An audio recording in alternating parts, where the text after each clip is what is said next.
2017년 12월 인도 테랑가나주의 나가르 쿠르놀 마을에서 자신의 남편을 살해한 여성이 경찰에 체포되는데요. 자, 그녀의 이름은 스와티 레디.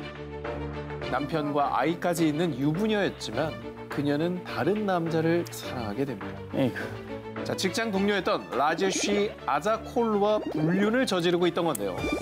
자, 그런데 그만 남편이 아내의 불륜 사실을 눈치챕니다. 그러자 이를 알게 된 이 불륜 남녀는 결국 남편을 살해하기로 공모하는데요. 어머나. 잠들어 있는 남편에게 조심스럽게 다가가는 아내 스와티. 그리고 그에게 마취제를 주사. 결국 아무것도 모른 채 남편은 의식을 잃고 마는데요. 그리고 이때 아내 내연남 라제쉬가 남편의 머리를 쇠 파이프로 내렸죠. 아우 참나. 아우. 자, 그렇게 남편을 살해한 두 사람. 곧장 다음 계획을 실행하는데요. 내연남 라제쉬의 얼굴에 염산을 부어서 화상을 입히는 것이었습니다. 뭐야? 왜? 그 이유는요. 일부러 얼굴에 화상을 입혀 죽은 남자가 남편인지 내연남인지 알아볼 수 없게 만든 겁니다. 한편 아무것도 모르는 시댁 식구들, 아들의 입원 소식을 듣고 급히 병원으로 달려옵니다. 이때 스와티는 아주 뻔뻔하게도 정체불명의 사람들이 남편을 공격하더니 염산을 뿌리고 도망갔어요 라고 말했고요. 가족들이 성형수술비에 쓰라고 건넨 50만 루피, 우리 돈 약 800만 원까지 받아 챙겨갑니다. 하지만 세상에 완벽 범죄란 없는 법. 아니 아들, 왜 양고기 스프를 안 먹니? 네가 제일 좋아하는 거잖아. 자, 평소 고기라면 사족을 못 쓰던 아들이 환자식으로 나온 양고기 수프를 손도 대지 않았고요. 자, 병원 직원들에게 자신이 채식주의자라고 말한 것까지 알게 되자 시댁 식구들은 의심을 품게 됩니다. 결국 경찰에게 지문 조회를 요청, 그리고 이어진 경찰 조사에서 결국 아내 스와티가 남편을 살해했다고 자백하면서 두 사람의 범죄는 막을 내리게 됩니다. 와, 엽기다. 이 세상에 또 없을 로맨틱 가이가 너튜브에 올린 프로포즈 영상은 무려 1,500만 뷰를 기록할 정도로 큰 화제가 됐는데요. 이 이야기는 2015년으로 거슬러 올라갑니다. 영국 리즈에 사는 닐 브로드벤트 씨는 사귀던 여자친구 스텔라에게 청혼하기로 결심을 하고 프로포즈의 전 과정을 직접 영상에 담는데요. 와, 아유, 그렇죠. 저런 거 뿌려줘야죠. 네. 야, 양초가 밝혀야 닭불 되고. 너무 좋아 보이는데요? 행복하게 올라오잖아요. 여기까지는, 지금까지는 네. 굉장히 좋은데. 그리고 좋죠. 보니까 고전이 왜 고전인가. 그럼요. 네, 분위기가 좋아요. 네. 근데 저것만 가지고 1,500만 뷰를 기록하기는 아직 좀 아쉽잖아요. 그러니까요. 그렇죠.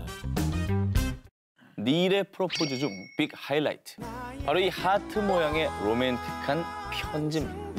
부푼 마음을 안고 편지를 읽어내려가는 스텔라. 그런. 그런 데는 또 여기서 왜 뭐야? 그런 데가 나오지? 자, 오늘 제일 무서운 말은 그런 데입니다. This is the big question I'm asking you. Help me help. 뭐 여기서 일반적인 전개라면 Will you marry me? 뭐 이런 뭐 내용이 써 있어야 되겠죠. 편지를 더 읽어내려간 여자친구의 표정이 얼음처럼 차갑게 얼어붙습니다. 표정 별로 벌써 안 좋아. 벌써 안 좋아. 진짜 살벌한데. 와, 표정 왜 저래? 그냥 헤어져 정도의 말은 아닐 것 같은데요? 이어진 그의 질문. Who the is Thomas Rue? 그리고 이때 여자친구의 얼어붙은 표정을 보고 통쾌한 표정으로 쌩 하고 집을 나가는 남자친구. 애초에 이 남자에게 달콤한 청혼은 존재하지 않았습니다. 그 이유는 닐은 실제로 청혼을 앞두고 자신의 여자친구가 바람을 피우고 있다는 사실을 우연히 알게 된 거예요. 아이고. 그렇죠. 토마스 루는 그녀의 내연남 이름이었습니다. 이거는 네. 좀 그렇다. 뭐 저렇게까지 노력을 들여서. 아, 저렇게까지 복수를 할 필요가 네. 있느냐? 아, 지금 저희 여자분 편을 드는 거예요, 지금? 아니 둘 다 이상해. 솔직히 둘 둘 다 이상한 것 이상하다. 같아요. 네. 뭐라고 해야 될지 모르겠네. 자, 그럼 다음 특종입니다. 2017년 10월 싱가포르의 한 결혼식장입니다.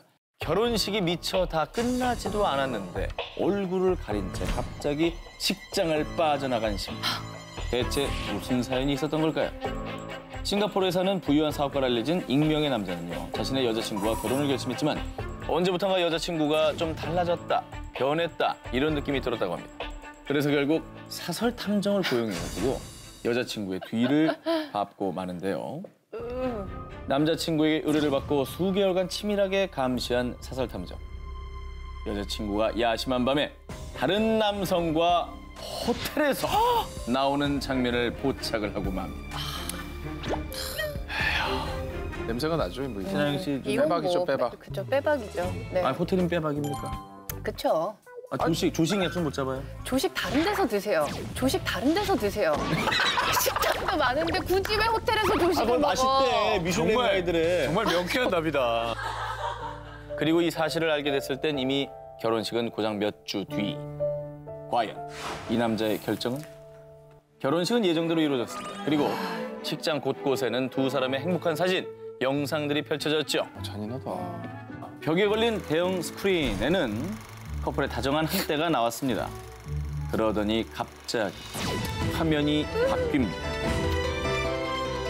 예비 신부와 낯선 남성이 호텔에서 나오는 그 장면이 전 하객들에게 모두 공개되고 맙니다. 최고로 망신을 줄 수 있는 포인트를 찾았네요. 그래도 너무 영화다, 저거. 영화보다 더 영화 같아. 그래서 신부가 얼굴을 가린 채 결혼식장에서 그대로 달아나 버린 겁니다. 2004년 힙합 그룹 출신의 가수 텐과 결혼식을 올리고 행복한 생활을 보내고 있었는데요. 그런데 2014년 남편 텐이 돌연 자살을 하고 맙니다. 아이고. 그 뒤로 3년이 흐른 지난해 8월 텐의 유서가 공개되며 충격적인 자살의 이유가 밝혀지게 됩니다. 놀랍게도 유서에는요. 그와 함께라면 행복할 거야. 대신 다음엔 날 배신하지 마. 나 소름 돋았어. 그렇습니다. 아내 우에하라가 남편 텐을 두고 드라마 꽃보다 남자 F4의 멤버로 유명한 유부남 배우 아베 츠요 씨와 불륜을 저질렀던 겁니다. 이 유서가 공개되자 우에하라는 전 국민에게 맹비난을 받게 됐고요. 결국 현재는 연예계 활동을 무기한 중단하게 됐는데요. 나 스스로가 떳떳할 수 없는 나 자신을 망치는 사랑. 과연 그게 진짜 사랑이라고 할 수 있을까요? 2020년 7월 14일 영국 채셔주 모두가 잠든 새벽 이웃집 문을 두드린 한 여성. 제가 아무래도 남편을 죽인 것 같은데 저 좀 도와주세요. 도움을 요청한 사람은 50대 여성 코린나 스미스였습니다. 죽인 것 같은 건 뭐예요? 자, 그래서 이웃은 바로 경찰에 신고를 했고 구조대원에 도착했을 때 사건 현장의 모습은 너무나도 처참했습니다. 남편 마이클 베인스는 온몸에 화상을 입은 채 울부짖고 있었고 그의 주변에는 끈적한 액체가 흥건했습니다. 마이클에게 화상을 입힌 액체의 정체는 놀랍게도 설탕물. 그리고 정말로 끔찍한 건 그의 아내 코린나가 의도적으로 그의 얼굴에 펄펄 끓인 설탕물을 부었다는 겁니다. 의도적으로? 실수가 아니네. 화상을 더 심하게 하려고 설탕물을 부은 거거든요. 왜? 그 뭔 영화예요? 설탕물이 잘 안 씻겨 나간단 말이에요. 끈적끈적해지잖아요. 얼굴에 들러붙잖아요. 그 뜨거운 상태로. 네, 결과는 끔찍했습니다. 결국 남편은 병원에 이송된 지 한 달 만에 사망했는데 여봐. 하지만 코린나는 38년이나 같이 산 남편을 왜 죽이겠어요? 그저 어떤 말을 들었는데 너무 화가 났어. 말 한마디 때문이라고 이게. 남편을 살해할 의도는 절대 없었다고 주장했는데요. 아니 죽일 의도도 아닌데 왜 저렇게까지 해? 저거는 진짜 연구한 건데 거의. 뭐 바람 폈다는 거예요. 뭐예요? 왜 그러는 거예요? 뭘 얘기를 들었는데? 자, 두 사람의 결혼이 파국으로 치닫게 된 건 한 소문 때문이었습니다. 그것은 남편 마이클이 소아 성애자라는 소문이었는데요. 그리고 사건이 있기 전날 코린나가 딸에게 들은 내용은 더욱더 충격적이었습니다. 아빠가 어린 시절 본인과 남동생을 성적으로 학대했다는 건데요. 저는 이제 소문이라 그래서 낭설이겠거니 했는데 실제로 소아 성애자였던 얘기군요. 내 애들한테 그랬으니까 이거는 정말 기가 막히겠네요. 하지만 남편이 사망하게 되면서 이런 의혹이 사실인지 아닌지는 영영 물음표로 남게 됐고요. 재판부는 어떤 경우라도 코린나의 행동이 정당화될 수 없다며 그녀에게 종신형을 선고했습니다. 현대 문명 사회에서 사적인 복수를 금지하는 이유가 있습니다. 저렇게 할 필요가 없어요. 결국 이제 본인이 살인자가 되거든요. 그러니까. 2015년 미국 텍사스주 은밀히 한 남성을 만난 여성 룰루는 그가 건넨 사진을 보고 만족해하며 묘한 웃음을 지었는데요. 뭐예요? 뭐 살해당한 거 고문당한 사진인가? 실제 사진이에요? 저 피죠? 피죠, 피. 머리에서 흘러내려온 게. 네, 사진 속 남성의 정체는 룰루의 남편인 라몬이었는데요. 라몬이 운영하는 체육관이 경영난을 겪기 시작하자 룰루는 이혼을 요구. 하지만 남편 라몬이 이혼을 거부하자 룰루는 구스타보라는 남성에게 남편을 죽여달라고 의뢰했던 겁니다. 아, 끔찍하죠. 너무하다, 진짜. 남편이 돈이 없어지면 그것도 역시 같이 없어진 거지. 그걸 총부살인을 해요. 확실한 건 남편을 사랑한 것 같지는 않네요. 자, 그런데 이 사진은 조작된 것. 에잉? 룰루가 살인 청탁을 한 남성이 알고 보니 남편 라몬의 친구였던 겁니다. 이 남편 입장에서는 다행인 거지. 아, 몰랐던 친구가 거야. 와서 말을 해줬을 거 아니야. 난 이런 의뢰 받았다 이러고 얘기할 거 아니에요. 친구 구스타보에게 아내가 자신을 죽이려 한다는 충격적인 이야기를 들은 라몬은요. 구스타보의 도움으로 아내의 살인 계획을 녹음. 그리고 신고를 받은 경찰은 조금 더 확실한 증거 수집을 위해서요. 구스타보인 척하며 룰루를 만나 라몬이 마치 살해당한 것처럼 연출한 사진을 보여줬던 겁니다. 남편을 살해한 거라 착각하고 좋아했던 룰루의 모습은 오히려 그녀가 살인 청탁을 했다는 확실한 증거가 됐고요. 결국 룰루는 살인 청탁 혐의로 징역 20년을 선고받았습니다. 한때는 운명처럼 열렬히 사랑했던 커플들. 하지만 때론 사랑했던 사이였다는 게 믿기지 않을 정도로 철천지 원수로 돌변. 아름다웠던 러브스토리가 끔찍한 복수극으로 때로는 상상을 초월하는 막장극으로 치닫기도 하는데요. 한순간 전쟁으로 돌변한 사랑. 2016년 미국 캔자스주 70세 남성 로렌스 존 리플은 아내와 종종 말다툼을 했는데요. 내가 이렇게까지는 안 하려고 했는데 그 방법밖에 없겠어. 부부싸움에 지친 리플은 부부 문제를 해결하기 위해 은행으로 향했습니다. 어? 부부 문제를 해결하는데 은행은 왜 가죠? 금전 문제로 부부싸움을 했고 이제 은행 도움을 받으려고 하는 거 아닐까요? 네. 돈 문제로 싸운 것 같은데? 자, 은행에 도착한 리플은 직원에게 쪽지 한 장을 건넸습니다. 그런 쪽지에 적힌 충격적인 내용. 나한테 총이 있어. 돈 내놔. 갑자기? 은행 강도로 돌변한 리플. 놀란 직원은 곧장 현금을 챙겨 리플에게 건넸습니다. 왜 부부싸움 하다 말고 은행을 털어요? 뭐야? 아니면 아내가 은행 사람인가요? 아니면 그 총에 안에 지문이 있었나? 온갖 상상이 지금 다 나오고 있는데요. 이거 너무 이해가 안 돼서 그래. 너무 뭐 하는 뜬금없고. 짓이야? 그런데 말입니다. 은행을 턴 리플은 도망가기는커녕 태연하게 계속 은행 로비에 앉아 있었고요. 어? 얼마 뒤 출동한 경찰에게 저항도 하지 않고 순순히 체포됐습니다. 아니 이 정도면은 거의 뭐 잡혀가려고 노력한 건데요?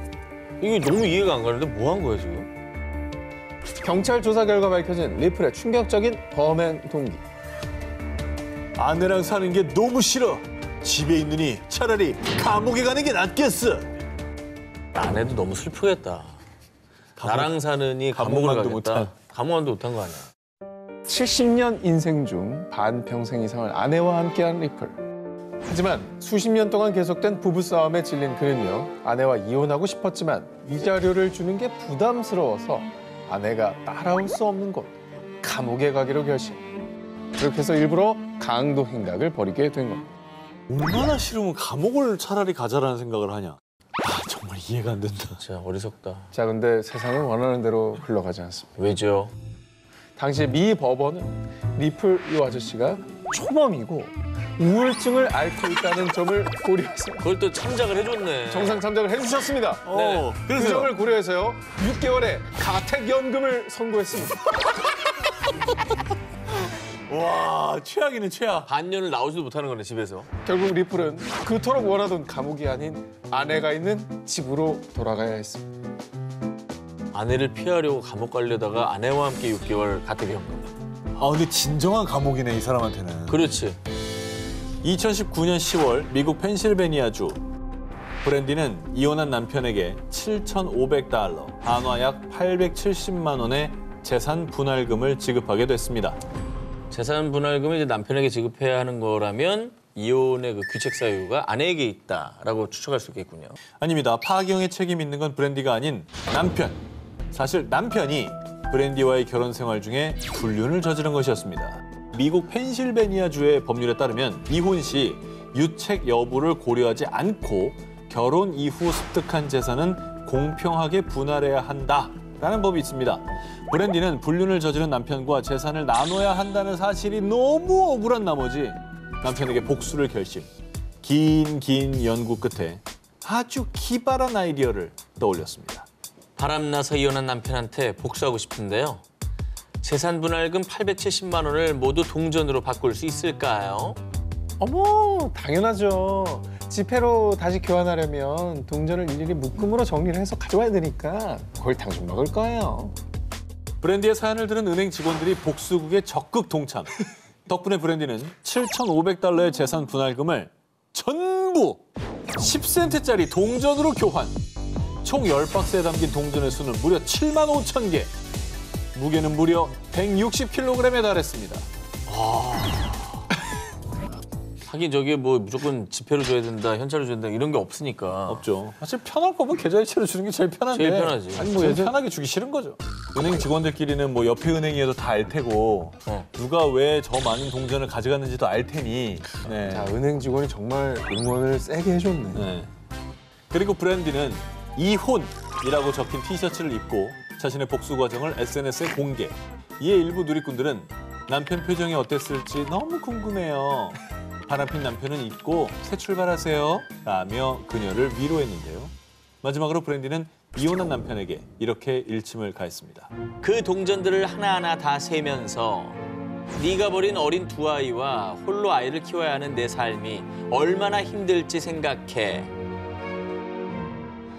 2007년 3월 홍콩 60대 남성 양친지는 한 남성을 향해 더 이상은 못 참아. 우리 딸 양리주안이 이렇게 고통스러워하는 건 다 당신 때문이야. 경고의 메시지를 남겼습니다. 뭔 얘기죠? 그러니까 누가 딸을 스토킹을 하고 있는 건가요? 리암 그래서- 니슨입니까? 그런 모드입니까? 그래서 스토킹 딸을 구하려는 아빠의 마음. 딸 가진 아빠로서는 저 마음은 100% 이해합니다. 스토커와 달라붙으면 아빠는 화가 나거든요. 당연하죠. 아니, 당연하죠. 네. 그런데 말입니다. 여러분의 예상과는 아예 다릅니다. 네? 이번 사연의 스토커는 다름 아닌 그의 딸 양리주안이었습니다. 뭐? 자, 그러니까 양친지의 딸은 스토킹의 피해자가 아니라 가해자였던 것이죠. 1994년 중국 간수성 란저우에 살던 양친지의 16살 딸 양리주안은요.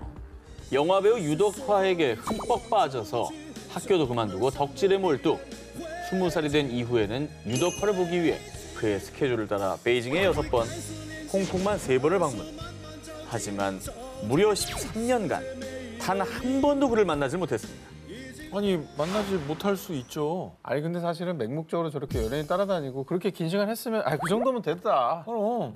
이렇게 할 것 같은데. 아니 따라다니는 거는 뭐 연예인들 좋아하시는 분들은 많으니까 그건 얼마든지 그럴 수 있는데. 근데 아까 우리가 들은 아빠의 반응은 지금 우리가 아는 거하고 다르잖아요. 그렇죠. 너무 다른데? 네. 유덕화와 결혼하겠다며 그를 찾아 헤매는 딸을 지켜보던 아버지는요. 늦둥이 딸을 전폭적으로 지원. 넉넉지 않은 형편에도 적금을 깨는가 하면 심지어 집을 팔고 급기야 신장 매매까지 시도. 딸을 뒷바라지했습니다. 그러다 2007년 드디어 꿈에 그리고 그리던 유덕화 실물 영접에 성공한 양리주안. 홍콩에서 열린 팬미팅에서 무려 13년을 찾아 헤맨 그와 드디어 대면하게 된 겁니다. 자, 하지만 그녀가 유덕화를 1대1로 대면할 수 있었던 시간은 단 10초. 뭐 팬미팅이란 게 다 그렇잖아요. 좀 오래 본 거예요. 그래. 그토록 꿈꾸던 순간이었지만 오히려 짧은 만남에 허무했던 양리주안은 더 큰 고통에 시달리고 맙니다. 아니 그러면 앞에 아버지가 경고의 메시지를 보냈다고 했잖아요. 네. 딸이 너무 그렇게 고통스럽고 힘들어서 유덕화 씨에 대해서 그렇게 얘기를 한 겁니까? 자, 그런데 말입니다. 정말 놀라운 사실은 그 메시지가 아버지 양친지의 유서였다는 것입니다. 그는 유덕화를 원망하는 데 그치지 않았고요. 스스로 목숨까지 끊는 것입니다. 하지만 그녀는 아버지의 죽음에도 유덕화에 대한 집착을 버리지 못했습니다. 이미 정상이 아닌 겁니다, 지금. 자, 하지만 유덕화가 자신을 만나주지 않자 급기야 아버지의 죽음이 그의 탓이라고 소송을 제기합니다. 자, 하지만 결국 패소했고요. 이 사건 이후로 유덕화는 충격에 정신과 치료까지 받아야 했습니다. 내가 열심히 연예인 활동을 한 결과로 누군가가 죽었다, 자살했다. 그럼 다행히 7년이 지난 2014년 양리주야는 부친의 자살과 유덕화는 무관하다며 사과했고요. 현재는 과거 자신의 행동과 아버지의 죽음에 큰 죄책감을 느끼고 반성하며 살고 있다고 합니다. 2021년 미국 대결 나른 춤과 끼로 약 1년 만에 100만 팔로워를 보유, 단박에 SNS 스타가 된 10대 소녀 에바 마주리. 에바는 평소처럼 팬들에게 답장을 해주며 팬 서비스를 해줬는데요. 안녕. 오늘 하루 어땠어요? 그런데 에바가 한 팬에게 보낸 이 평범한 메시지가 크나큰 비극을 불러왔습니다. 헐. 근데 그걸로 착각했나 보다. 아하. 자기를 좋아한다고. 답장을 받은 사람은요, 10대 팬이었던 에릭이었습니다. 역시 에바도 나를 특별하게 생각했던 거야. 우린 운명이야. 에바의 친절에 마치 자신이 특별한 사람이 된 듯 착각에 빠진 에릭은 팬을 넘어 점점 광기 어린 집착을 보였습니다. 에바의 사진과 영상을 수집하던 에릭은 에바에게 셀카를 요구하더니 에바, 셀카 말고 은밀한 사진 좀 줄 수 없을까? 우리 사이에 이런 것쯤은 아무것도 아니잖아. 신체를 노출한 사진까지 요구하며 선을 넘었습니다. 신고하고 차단 먹여야지. 이 정도면 성범죄죠, 이제. 그렇지, 지금 완전히 신체 뭐 사진을 은밀한 보내라는 거 이게 무슨 팬입니까? 뭐라는 거야 이게. 자, 이 사실을 안 에바의 아버지 로버트는요. 이건 엄연한 범죄야. 한 번만 더 내 딸에게 연락하면 가만 안 둬. 라며 강하게 경고. 그리고 에바도 SNS에서 에릭을 차단했는데요. 하지만 에릭의 스토커 행각은 여기서 끝이 아니었습니다. 에바의 주변 친구들에게 돈을 주거나 숙제를 대신해주며 에바의 사진, 번호, 개인정보를 얻었고요. 참고로 에릭은 2대 휴대폰에 무려 에바의 사진 수천 장, 수백 시간 분량의 영상을 보유하고 있었습니다. 그리고 급기야 2021년 7월 에릭은 플로리다에 위치한 에바의 집을 찾아갔습니다. 현관 앞에 총을 난사하며 그녀를 위협했습니다. 어떻게 해? 당시 에바의 아버지 로버트는 그를 내쫓았지만 도주했다가 다시 돌아온 에릭은 로버트의 경고에도 불구 끝까지 에바 가족을 위협하다 그만 가족을 지키려던 로버트의 총에 맞아 숨을 거두고 말았던 것입니다. 아니 근데 좋아한다면서 왜 총을 난사해요? 이게 자기 뜻이 받아들이지 않니. 죽이려는 거잖아. 진짜 광기다. 한편 총을 쏜 아버지 로버트는 생명의 위협을 느낄 경우 총으로 대응할 수 있다는 플로리다주 법에 따라 처벌받지 않았지만 이후 에바는 또 다른 스토커 때문에 학교도 그만두며 2022년 3월 법정에 섰고요. 일상생활에 위협을 느끼며 고통을 호소하고 있습니다.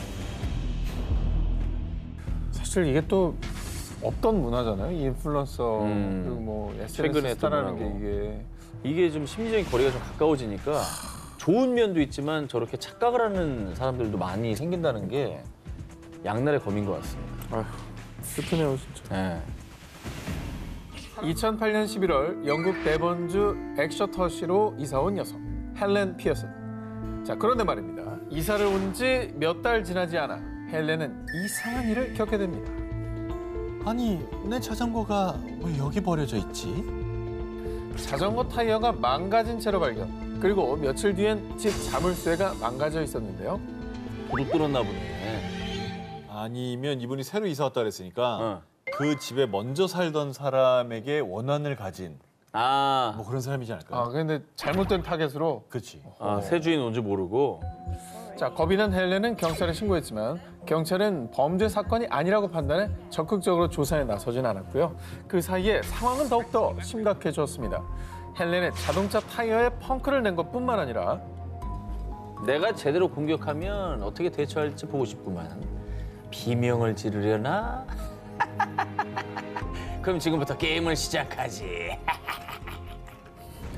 헬렌 앞으로 익명의 편지를 발송. 심지어 집 근처 길바닥에 죽어라 헬렌이라는 무시무시한 협박을 적어놓기도 했는데요. 다이 헬렌 다이. 왜 저래? 뭐 원한이 있어요? 이건 진짜 너무 무서운데? 이건 원한이 있는 건데. 자, 그렇게 장장 5년이 흐르고 2013년 10월 결국 끔찍한 일이 발생하고 말았습니다. 외출한 헬렌을 덮친 한 남성. 그는 흉기로 헬렌의 목과 등, 얼굴을 무려 8차례나 찔렀는데 어머머. 정말 다행히도 목격자가 남성을 제압. 헬렌은 간신히 목숨을 구했습니다. 목격자 아니었으면 죽을 뻔했네. 그렇죠. 진짜로. 현장에서 체포된 범인의 정체는 조 윌리스. 그는 범행을 저지른 이유에 대해 제가 얼마나 사랑했는데 저 여자는 내 사랑을 무참히 짓밟았다고요. 전 남자친구예요, 그러면? 어쨌든 간에 전 남편이 전 남친이든 간에 이별을 했으면 그냥 받아들여야지. 이게 뭐 하는 짓입니까, 이게. 그런데 어. 헬렌의 입장은 달랐습니다. 저를 사랑해서 한 행동들이었다고요? 대체 언제부터요? 뭐야, 관계가 없어? 조는 전 남자친구도 전 남편도 아니었습니다. 뭡니까? 뭐야? 사실 조는 헬렌이 이사 온 아파트의 이웃집 남성입니다. 그는 동네에서 헬렌을 마주칠 때마다 날 보고 웃으며 인사하네. 나한테 관심 있나? 근사한 레스토랑에서 데이트하면 좋아하겠지? 결혼하면은 우리 집을 팔고 저 헬렌 집에서 살까? 뭐야, 한 번 웃었더니 결혼하고 집 파는 것까지 간 거예요, 생각이? 친절하게 웃으며 인사하는 헬렌에게 푹 빠졌고요. 혼자만의 사랑을 키웠습니다. 그러던 어느 날 헬렌, 주말에 나랑 공연 보러 갈래요? 어머, 주말에 약속 있는데 미안해요. 이 한 번의 거절이 끔찍한 스토킹이 시작된 진짜 이유였습니다. 데이트를 거절한 헬렌에게 배신감을 느낀 조는 그녀를 스토킹하기 시작. 무려 5년 동안 지독하게 괴롭히다 결국 살해 시도까지 한 겁니다. 아니, 이러니 애들한테, 주변 사람들한테 친절해라, 웃으면서 얘기해라라고 가르칠 수 있겠냐고. 더욱더 안타까운 사실은요. 헬렌은 스토킹을 당하는 동안 무려 125번이나 경찰에 신고했지만 경찰은 증거가 없다는 이유로 이를 묵살했던 건데요. 결국 살인 미수 혐의로 체포된 조는 무기징역을 선고받게 됐고요. 5년의 지독한 스토킹은 상처만을 남긴 채 막을 내리게 됐습니다. 그 동네 경찰은 직무유기로 처벌 안 받았답니까? 좀 미리미리 수사를 잘했다면 이런 일까지는 그럼요. 없었겠죠. 2021년 4월 8일 대만. 오토바이로 퇴근하던 20대 여성 정 씨가 실종되는 사건이 발생했는데요. 그런데 다음 날 경찰서에 찾아온 한 남자. 어제 사고를 목격했습니다. 제가 구해서 제 차에 태워 잘 보내드렸어요. 사고가 나서 이제 집에 못 들어간 모양이에요. 그죠? 그죠? 사고 목격자일 수 있겠네요. 고마운 분일 수 있죠. 그죠. 그런데 잠시 뒤 정 씨는 병원이 아니라 인근 폐가에서 시신으로 발견됐습니다. 뭐야? 경찰 조사 결과 정말 충격적이게도 목격자라던 50대 남성 황둥밍은 사실 은인이 아닌 뺑소니 가해자였습니다. 뭐? 뺑소니 해놓고 죽인 거야? 와, 그럼 목격자가 행세를 한 거네. 자기 죄를 덮으려고. 그뿐만이 아닙니다. 더 놀라운 사실은 그의 정체가 다름 아닌 평소 정 씨를 괴롭혀온 스토커였다는 겁니다. 뭐라고? 사건 발생 약 2개월 전인 2021년 2월 스토커 황둥밍은 정 씨가 일하는 휴대폰 가게를 찾았는데요. 그곳에서 그는 친절한 정 씨에게 반해 그날부터 추잡한 짓을 벌이기 시작했습니다. 황둥밍은 몸에 손을 대며 성추행하기 일수. 그리고 가정이 있는 정 씨가 분명히 싫다고 했음에도 불구하고 그녀의 출퇴근길을 미행하거나 불쑥불쑥 나타나 스토킹했습니다. 그리고 사건 당일 지인에게서 차를 빌린 스토커 황둥밍은 오토바이로 퇴근하는 정 씨를 미행, 고의로 추돌 사고를 일으켰고요. 뭐? 머리를 부딪혀 의식을 잃은 정 씨를 자신의 차에 태워 납치, 추악하게도 폐가에 데려가 추행한 뒤 결박한 채 유기했고요. 그렇게 병원에 가서 치료만 받았어도 살 수 있었던 정 씨는 차디찬 바닥에서 목숨을 잃었습니다. 심지어 스토커 황둥민은 뻔뻔하게도 경찰서를 찾아가 가짜 목격자 행세, 수사에 혼선을 주는 인간 말종짓을 벌였는데요. 말종이네, 말종. 하지만 결국 경찰 조사로 그의 스토커 짓이 여과 없이 드러났고요. 그는 살인죄, 강제 추행 혐의로 기소. 자신의 스토킹 범죄를 교통사고로 위장하려 한 그는 현재 법의 심판을 기다리고 있습니다. 뭘 기다려? 정씨 스토킹 사건을 계기로 대만 내에서 스토커 관련 법 마련의 목소리와 비난이 거세지자 대만 정부는 뒤늦게 스토커 처벌법을 제정, 올해 6월 도입을 앞두고 있습니다. 스토커 때문에 사랑하는 아내를 떠나보낸 남편. 그는 아내를 지켜주지 못한 자신을 탓했는데요. 더 이상 아무 잘못도 없는 이들이 자책하는 일이 없기를 바랍니다. 2021년 5월 그리스 아테네. 경찰서로 한 통의 신고 전화가 걸렸는데요. 강도가 아내를 죽이고 도망갔어요. 빨리 저희 집으로 와주세요. 자신의 집에 무장 강도가 침입해 아내 캐롤라인과 반려견을 살해하고 도주했다는 남편 바비스의 신고 전화였습니다. 눈앞에서 그러면 아내와 개가 살아가는 걸 목격한 거예요?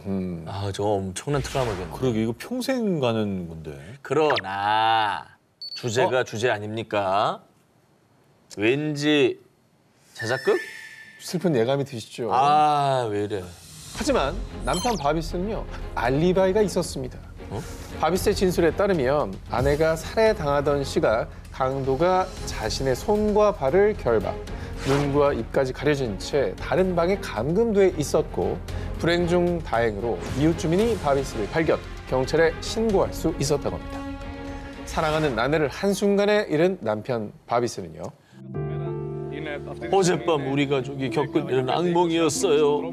제 아내가 떠났다니 제 삶은 예전과 같지 않을 거예요. 이렇게 아내를 향한 그리움에 오열했고요. 이를 본 많은 이들이 안타까워했습니다. 아, 미디어도 많이 왔네. 저걸 눈앞에서 본다는 게 얼마나 끔찍해요. 저걸 전에 들어도 충격인데 이걸 봤다니까. 강도는 그냥 단순 강도입니까? 아니면 뭐 남편이 뭐 알지 못했던 치정 관계가 있던 겁니까? 뭡니까 이게? 자, 그래서 경찰이 대대적인 수사를 벌인 지 한 달쯤 됐을 무렵 드디어 범인이 체포됐습니다. 잔혹한 범죄자의 정체는 역시나 남편 바비스였습니다. 뭐야? 뭐 한 거야? 알리바이가 있었잖아요. 같이 당한 거 아니었어요? 강도가 혹시 그 한 패였나? 사실 바비스는 평소 아내에게 집착, 바비스는 의처증 때문에 두 사람은 극심한 갈등을 겪었는데요. 결국 아내 캐롤라인은요. 더 이상 당신이랑 못 살아. 우리 이혼해. 이렇게 아내가 이혼을 요구하자 분노에 차오른 바비스는 아내를 살해. 이후에 범행을 은폐하려고 자작극을 계획했는데요. 현관문 빗장을 부수는 등 강도가 침입한 것처럼 꾸몄고요. 또 자신의 손과 발을 묶어 강도에게 당한 듯 이 피해자 코스프레를 한 겁니다. 아니 공범도 없이 혼자 자작극을 한 거예요? 네. 와, 진짜 어리석다. 그래놓고서 울면서 불면서 카메라 앞에서 인터뷰를 한 거예요? 그러게. 무슨 뻔뻔함이고 무슨 자신감이야. 근데 나름 처음에는 밝혀내기 힘들었던 것 같은데 이게 어떻게 밝혀진 거예요? 자, 경찰은 사망한 아내 캐롤라인의 스마트워치 속 건강 데이터를 분석해본 결과 바비스가 경찰에 신고한 시간보다 1시간 일찍 사망했다는 것을 발견했고요. 스마트워치. 심지어 바비스의 건강 데이터를 통해 그가 묶여 있었다고 증언한 시간에 멀쩡히 걸어 다니는 것을 확인했습니다. 야, 우리 최근에 그 얘기했잖아요. 어플로 범죄자 잡은 얘기. 여기도 그게 쓰인 거네, 그러면. 그러네. 자, 이렇게 증거가 있으니 남편도 발뺌하지 못했습니다. 결국 남편 바비스는 범행을 자백, 살인죄로 기소되어 재판을 기다리고 있는데요. 아내에게 집착한 끝에 살인까지 저지른 남편. 그것은 결코 사랑이 아닙니다. 2015년 사우디아라비아. 결혼식을 올린 무함마드에게 도착한 한 통의 우편물. 내용을 확인한 그는 경악을 금치 못했는데요. 전에 사귀었던 여자친구나 아니면 전 부인 뭐 이런 사람이 저주를 내리는 막 그런 거 아닌가? 아니면 지금 살고 있는 아내의 예전의 과거를 폭로하는 어떤 내용들, 사진 뭐 이런 것들. 네. 그에게 도착한 우편물은 다름 아닌 약 8,800만 원짜리 교통법규 위반 범칙금 고지서. 그야말로 하룻밤 사이 벌금 폭탄을 맞게 됐습니다. 음주운전하고 막 이랬는데 그렇게 온갖 거에 해도- 다 찍히고 막 다 위반하고 이래도 8,800은. 안 돼, 안 돼. 서울에서 부산까지 다 걸려도 그건 안 나와. 안 돼, 서울에서 안 돼. 부산을 150km로 질주해도 저만큼 안 나올 거예요. 안 나와, 안 나와. 어떻게 그럴 수가 있지? 그런데 말입니다. 교통신호를 위반했던 그 시각, 무함마드는 결혼식 행사로 인해 차를 이용하지 않았는데요. 도난당했네. 아하. 누가 썼네. 그러던 중 인터넷에서 화제가 된 한 동영상. 잘 봐요. 저 차요 왼쪽에? 네. 저거? 그냥 픽업 트럭이네? 왜 뒤로 가? 아니, 역주행이야? 뭐 하는 거야? 찍는다 뒤에서. 저 번쩍 봤어요, 번쩍? 봤어요. 뭐 하는 거야? 뭐 하는 거야? 또 찍혔어. 아, 그 카메라구나. 네. 역주행 방지 카메라야 뭐야? 이건 뭐야? 왜 찍어? 또 찍어? 아, 신호 위반 할 때마다 플래시가 터지네. 지금 빨간불 있는 데를 일부러 뒤로 가서 계속 앞으로 가고 있잖아요. 아, 저러면 나옵니다. 아, 저러면 8,800 채우지. 야, 우리가 이렇게 창의적이지 않은 거예요. 왜 서울에서 부산 가서 카메라 다 찍을 생각을 해? 아. 거기 왔다 갔다 해도 되는데. 우리는 괜히 착한 기름 사람들이야. 쓰고 말이야, 생각이 바보같이. 짧았네. 기름만 나가잖아. 저거는, 반성하세요. 왔다 갔다 하면 되는 거 아닙니까? 야, 근데 저거는 도대체 복수를 저렇게 한 거예요, 그러면? 아, 왜 그러는 거야? 영상 속의 운전자는 의도적으로 빨간불을 무시하거나 정지선을 지키지 않는 등 마치 고의적으로 교통법규를 어기는 것처럼 보였는데요. 영상을 본 무하마드는 이건 내 차인데? 이 대체 누구야, 이거? 그리고 얼마 뒤 밝혀진 충격 사실. 차에 타고 있던 사람은 다름 아닌 무하마드의 아내 카말과 그녀의 남동생이었습니다. 앞뒤가 안 맞지 않아요, 지금? 왜요? 결혼식 당시에 차를 안 썼는데 저 안에 아내가 타고 있으면 그게 결혼식이에요? 뭐야? 전 기자 지금 뇌에 회로가 꼬였습니다. 지금 약간 뇌정지 왔어. 본인의 결혼식 당일에 차를 안 썼어요. 네. 근데 아내랑 처남이 저 차를 타고 있었어요. 네. 그럼 어떻게 결혼식? 누구랑 결혼하신 거예요? 셀프 그게 결혼식이야? 의문인 거죠. 다른 분하고 결혼하신 거예요? 셀프야, 뭐야? 사실 카말은 무하마드가 얼마 전 결혼한 아내도 아니고 전처도 아닌 또 다른 부인. 헐. 사우디아라비아는 일부 다처제가 합법인 나라로 카말은 무하마드의 첫 번째 부인이었는데요. 남편이 또 한 번 결혼하는 것에 화가 난 카말은 복수를 위해 남편의 차를 끌고 나갔던 겁니다. 하지만 당시 사우디아라비아에서는 여성의 운전이 금기 사항. 그래서 남동생에게 부탁해 고의적으로 정지 신호를 무시하며 밤새 도로를 질주했던 건데요. 근데 진짜 창의적이다. 와, 근데 처남도 대단하다. 왜? 어쨌든 싫어도 이건 말려야지. 뭐 저러다 사고 나면 어떡해. 그렇지. 결국 카말과 그녀의 남동생은 경찰에 의해 체포됐습니다. 지난 2016년 4월 중국의 한 인터넷 사이트에 올라온 영상이 대륙을 뜨겁게 달궜습니다. 영상 속 배경은 중국 베이징의 한 고급 아파트 단지. 한 중년 남성이 앳돼 보이는 남자의 뺨을 사정없이 때리는 모습이 담겨 있습니다. 어우, 나이 지긋하신 분이 말이야. 왜 이러는 거예요? 사람들이 말리는데도 자 이게 어떻게 된 일이냐 하면 내가 후진하는데 너 따위가 어디라고 끼어들어! 자신의 자동차를 긁었다는 이유로 중년 남성이 다짜고짜 택배기사에게 폭력을 휘둘렀고요. 택배기사는 아무런 저항도 없이 그저 맞기만 했는데요. 이후에 택배기사가 차주에게 400위안, 약 6만 원의 합의금을 전한 것으로 이 사건은 마무리되는 듯 했습니다. 심지어 합의금까지 받아갔군요. 받아갔어요. 하지만 이 동영상과 사연이 퍼지자마자 인민들은 대분노합니다. 자, 그런데요. 이 갑질 폭력 사건에 그 누구보다 그 수많은 중국 인민들보다 더 부들부들 분노한 이가 있었으니 바로 동영상 속의 택배기사가 소속된 S사의 왕웨이 회장. 참고로 이 S사를 말할 것 같으면요. 중국 내 굴지의 1위 택배 기업으로 왕 회장은 지난 2017년 미국 F경제 전문지가 발표한 중국 부자 5위. 이분이 본인도 택배 기사를 하신 걸로. 그렇죠. 그래요? 네, 정말 바닥부터 일어서신 분이거든요. 맞습니다.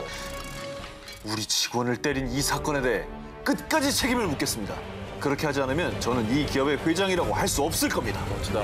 이렇게 회사 측에 강경한 입장을 전한 뒤에 폭력을 행사한 남성에게 똑같이 뺨을 치지는 않았고요. 주먹보다 센 게 뭡니까? 법이죠. 고소를 합니다. 참교육이네, 참교육. 정말 참교육 들어가신 만약에 거죠. 저 왕 회장이 같이 따귀를 때리거나 주먹으로 했다면 좀 실망했을 것 같아요. 또 다른 갑질이 될 수 예, 있죠. 예. 그가 이 사건에 적극적으로 나선 이유, 바로 왕웨이 회장의 특별한 직원 사랑 때문이었는데요.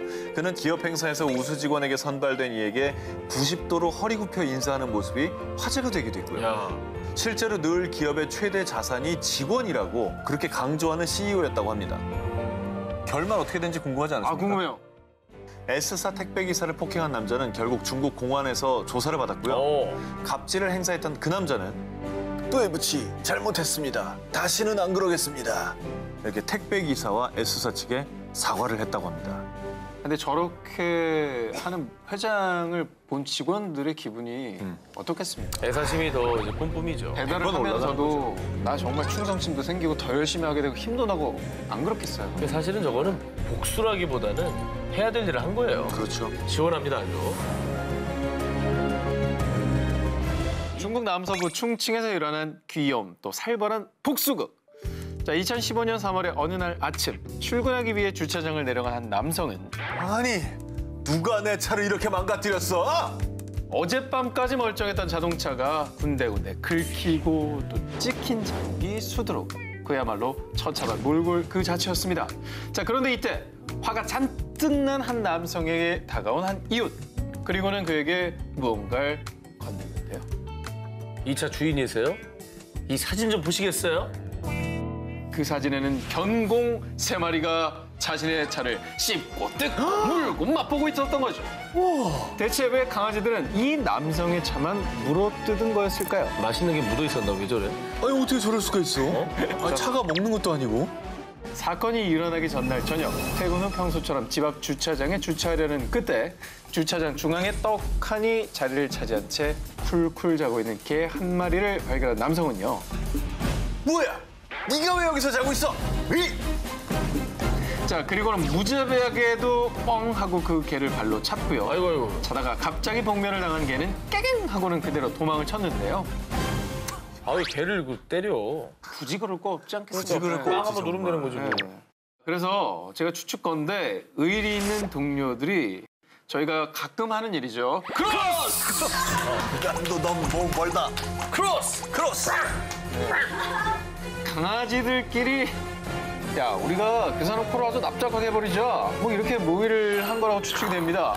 그리고는 통쾌한 복수를 한 거라고 합니다. 진짜 아니 어떻게 사람도 아니고 개들끼리 그럴 수가 있어요? 사람이 공모하듯이 어떻게 공모를 했지? 정말 신기하다.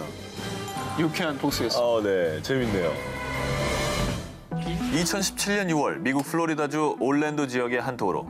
그런데 과속을 하지도 않았고 교통 신호를 위반한 것도 아니었는데 교통 단속을 하던 경찰들은 갑자기 F사의 한 세단을 멈춰 세웠습니다.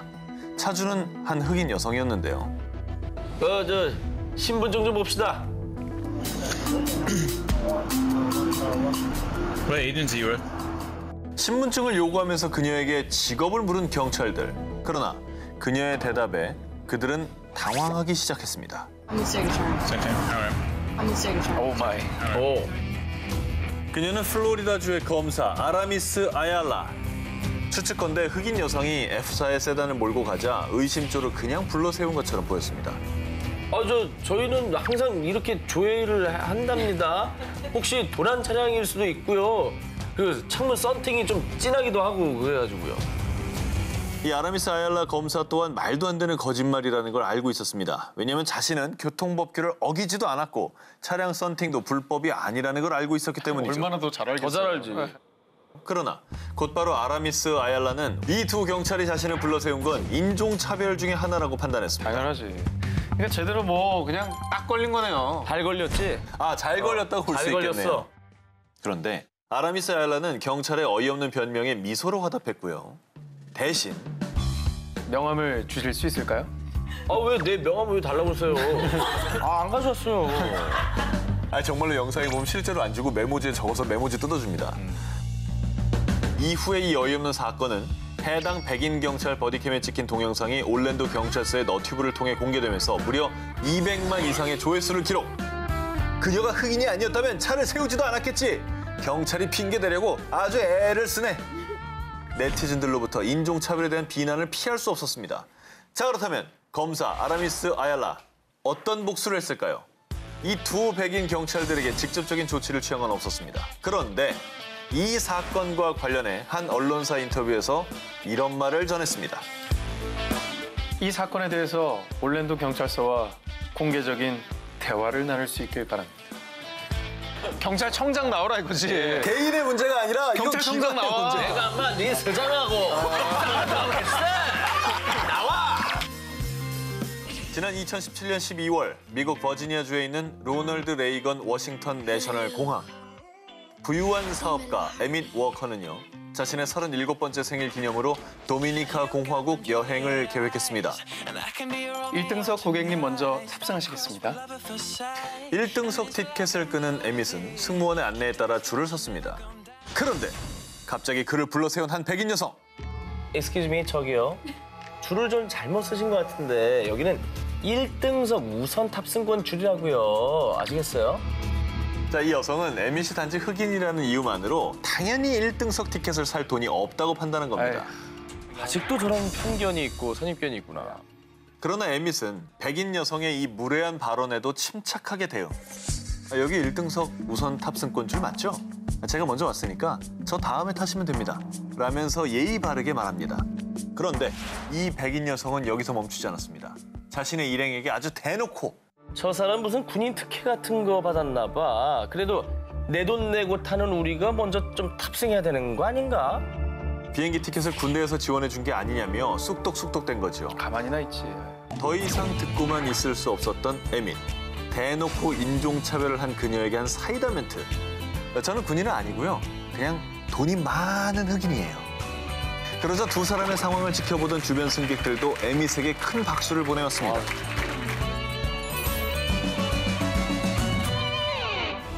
2017년 4월 영국의 한 마을을 가득 채운 노란 차들. 와, 이거 어머 이쁘다. 귀엽다. 3륜차까지. 야, 스포츠카도 있네요. 마치 영국에 있는 노란색이란 노란색 차는 다 모인 듯한 진풍경. 2015년 치과 의사였던 피터 매독스는 은퇴 후 자신의 에마 노란색 V사 경차와 함께 영국 글로스터셔주에 위치한 비버리 코츠월드 마을로 이사 왔습니다. 그런데 아유 정말 저 노란 똥차 꼴도 보기 싫어. 아우 차 빼요. 아유. 피터가 아끼고 애정하는 노란색 차를 트집 잡는 사람들 차고에만 넣어둬라. 심지어는 폐차를 하라. 이런 막말까지 퍼부었고요. 피터의 차 보닛에 MOVE라고 대문짝만하게 긁어놓았다고 합니다. 아이고. 이 지경까지 이르자 6,000파운드, 약 900만 원에 가까운 수리비가 나왔는데요. 사실 피터가 이사온 비버리 코츠월드 마을은요. 유네스코 세계 문화유산이자 영국에서 가장 아름다운 마을로 손꼽히는 영국의 대표적인 부촌입니다. 그런데 마을을 찾은 사람들이 저 못생긴 노란 차가 풍경을 망치잖아! 라며 SNS에 불만글을 올렸고요. 이 일을 계기로 마을 사람들의 항의가 빗발치기 시작한 겁니다. 어이가 없네. 아니 당사자한테 얼마나 소중한 차입니까? 저 차가 무슨 뭐 매연이 많이 나오는 것도 아니고 뭔 피해를 줬다고 저래. 아니, 법을 안 지킨 것도 아니고. 그래. 한편 영국 코번트리에 사는 한 청년 매티 B. 자동차 수리업자였던 그는 폐차 위기에 놓인 피터의 사연을 알게 됐고요. 자신의 SNS에 사연을 올렸습니다. 그리고 노란색을 기념하는 집회라는 모임을 개최했는데요. 이때 피터의 수모를 알게 된 영국 전역의 노란색 차주들은 전국의 노란 차주들이요! 우리가 대신 복수해 줍시다! 귀엽다. 라면서 이 모임에 동참. 그래서 자그마치 무려 100대의 노란색 차들이 복수의 칼날을 갈며 비버리 코츠월드 마을에 모여들었습니다. 저거를 막을 길은 없죠. 그럼요. 어떻게 막을 거예요? 돈으로 정말. 오겠다는데. 게다가 노란 차들의 통쾌한 복수국을 알게 된 V사 자동차 회사는요. 피터의 망가진 차를 새로 고쳐주며 복수국의 힘을 팍팍 실어줬다고 합니다. 야 정말 영화 같은 얘기네요. 우리 일상에서 흔히 일어나는 일입니다. 올해 3월 러시아 모스크바에 사는 차잘라스키 씨. 차잘라스키 씨는 요즘 한 몰상식한 이유 때문에 골머리를 앓고 있었는데요. 뭐야, 또 주차를 개떡같이 해놨잖아. 정면 주차 자리에 대각선으로 주차를 떡하니 옆 칸까지 다 차지하는 얌체 주차적 때문에 스트레스가 이만저만이 아니었던 겁니다. 몇 날 며칠을 지켜본 차잘라스키 씨. 결국 더는 참을 수 없어. 내가 버릇을 제대로 고쳐주지! 하면서 응징에 나섰는데요. 자, 얌체 주차족을 향한 복수국. 전동톱을 준비합니다. 그리고 차선을 아주 대놓고 삐져나온 차를 한치의 망설임 없이 와 진짜 참 썰어버렸어. 그 다음에 자신의 차를 유유히 그 옆에 댔습니다. 이 놀라운 광경을 놓치지 않고 한 행인이 촬영을 했고요. 너튜브에서 크게 화제가 됐습니다. 그래서 네티즌들은 나도 저런 경험 있는데 완전 통쾌하네. 아 그래도 저건 너무 심한 거 아니야? 말로 하지. 라며 정말 각양각색의 반응을 보였습니다. 펴오, 3년 만에 검거 성공. 중국을 발칵 뒤집어 놓은 범죄자 펴오가 2015년 3년간의 도피 생활을 청산하고 자수를 결정해 큰 화제가 됐는데요. 자, 중국인 펴오의 죄는 부동산 사기. 2011년 중국 다롄의 부동산 중개업소에서 일하던 펴오는 부동산 등기증 등 문서를 위조해 고객 부동산 명의를 자기 명의로 돌려놓는 등 거액의 사기 범죄를 저질렀습니다. 자, 그런데 거액의 사기를 친 펴오가 2012년 돌연 잠수. 이후 소리 소문 없이 중국을 떠났는데 펴오가 도피한 곳은 바로 우리나라, 대한민국이었습니다. 진짜? 펴오는 한국에서 화장품 대리상으로 일하며 조용히 도피 생활을 이어갔는데요. 그런데 얼마 뒤 피해자들은 펴오가 한국에 있다는 소식을 듣고 중국 공안에 신고를 했죠. 하지만 한국에서도 소재 파악은 어려웠던 상태. 그런데 펴오가 가족들과 연락이 되는 것을 알고 있던 공안은 한 가지 수를 쓰게 됩니다. 펴오, 한국에서 메르스 감염되면 어떡하려고 그래? 그냥 자수하고 중국에 와. 중동 호흡기 증후군 메르스, 심할 경우 사망에까지 이르게 하는 아주 무서운 질병이죠. 2015년 우리나라는 무려 38명의 사망자가 발생해 한국 전체가 메르스 공포에 떨었습니다. 이때 가족들이 펴오를 적극 설득했던 거죠. 메르스 걸리면 죽는다. 그러니까 중국으로 돌아오라고 말이죠. 그래도 해외 도피까지 했는데 이제 설득을 당했을지 뭐 조심조심 살려고 노력하지 않았을까라는 생각도 들고요. 그런데 그는 고민에 빠졌습니다. 한국에서 메르스에 감염될 것이냐, 중국으로 돌아가 감옥에 갈 것이냐. 자, 그리고 드디어 펴오는 결정을 내렸습니다. 아무리 생각해도 메르스는 너무 무서워. 그래, 결심했어. 자수하는 거야. 그렇게 그는 장장 3년간의 도피 생활을 청산. 메르스의 공포를 피해 중국에 돌아가자마자 자수하고 광명하니 감옥 생활을 시작했다고 합니다. 공안 계획이 아주 기가 막혔네요. 가족들을 잘 설득한 거죠. 상황을 또 잘 이용했네. 자, 콩밥 먹는 것보다 메르스가 더 무서웠던 대륙의 사기꾼이었습니다. 아무리 늦은 밤에 찾아와도 버선발로 뛰어나간다고 할 만큼 반가운 손님 있잖아요. 바로 배달이요. 바로 음식 배달 하시는 분들이죠. 반갑죠. 반가워. 언제나 저 전에 오실까 초인종 쪽만 바라보고 있잖아요. 뜨근뜨근해요. 네. 그리고 우리나라 또 좀 빨리 와요. 그러니까요. 얼마나 고마워요. 자, 그런데 말입니다. 한 무개념 배달부가 저지른 끔찍한 만행으로 수많은 이들이 분노한 사건이 발생했습니다. 2017년 터키 중서부의 에스키셰히르주. 주문한 피자를 받은 후세인은 피자 상자를 연 순간 뭔가 깨름칙한 이물질을 발견합니다. 후세인은 곧바로 아파트 현관 앞 CCTV를 확인해 보았습니다. 그런데 세상에나 마상에나. 피자 왜 열어놔?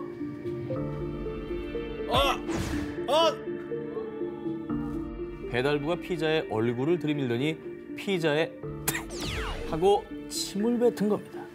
게다가 그리고 나서는요. 활짝 웃으면서 피자와 함께 인증샷까지 찍은 왜 저랬지? 이해가 안 되네. 아니, 이해가 안 되네. 자, CCTV를 확인하고 이루 말할 수 없는 분노에 휩싸인 후세인은요.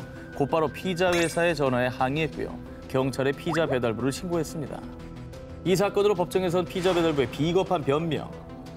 아니, 전 단지 피자에 문제가 없는지 확인했을 뿐이라고요. 아유, 진짜. 나 오늘 왜 이거 다 나야? 그리고 침을 뱉지 않았다며 되레 억울함을 호소하며 오리발을 내밀었습니다. 거짓말까지. 이후 이 사건이 세상에 알려지자 사람들은 저런 사람 때문에 배달시키기 불안하다.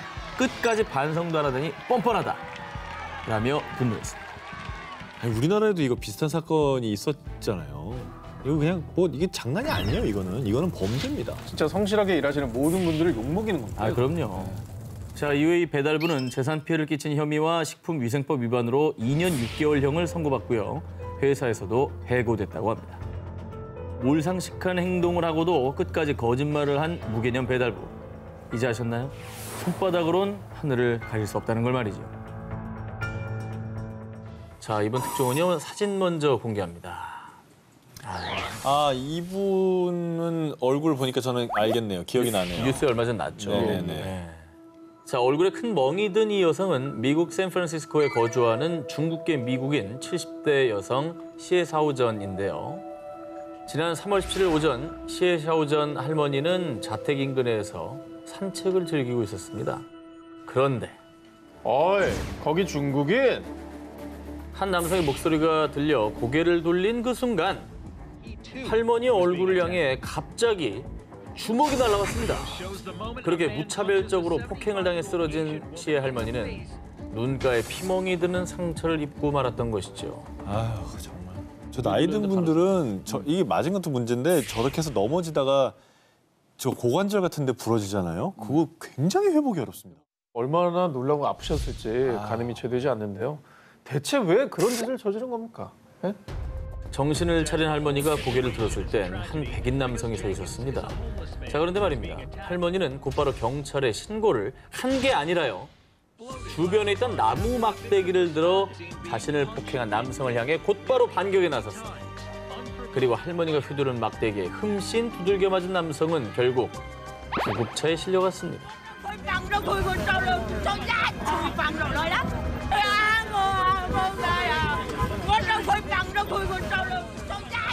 길 가던 저 할머니를 무차별 폭행한 건 살인 미수예요. 진짜 살인 미수. 진짜 살인 미수예요. 살인 미수. 정당방위예요, 저건 진짜.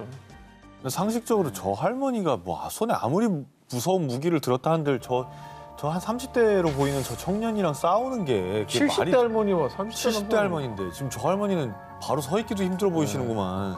근데 이게 만약에 우리나라면은 저거 무조건 쌍방폭행으로 또 들어가요. 또 고소하지. 네. 맞은 사람이 또 고소를 하니까. 미국은 뭐 어떤지 잘 모르겠는데. 근데 다 같이 한번 내일이라고 한번 생각해 보세요. 이게 쉽지 않거든요. 쉽지 않지. 그치. 자, 그런데 말입니다. 할머니를 폭행한 범인 젠킨스는요. 사실 할머니를 만나기 직전 이미 83세 베트남계 남성을 폭행하고 달아나던 중이었습니다. 이에 일각에서는 중국계 미국인인 시의 할머니가 폭행당한 것 역시 아시아인을 증오하는 인종차별 범죄라며 비판의 목소리를 높였습니다. 뭐 최근 코로나19 팬데믹 상황 속에서 아시아계인들을 향한 증오 폭력 범죄가 이어지고 있거든요.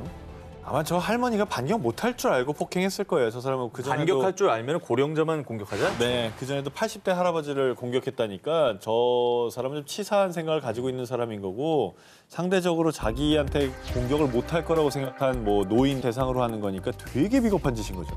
그렇죠. 이런 인종차별 폭행, 묻지마 폭행은 법적으로도 반드시 처벌을 받아야 합니다.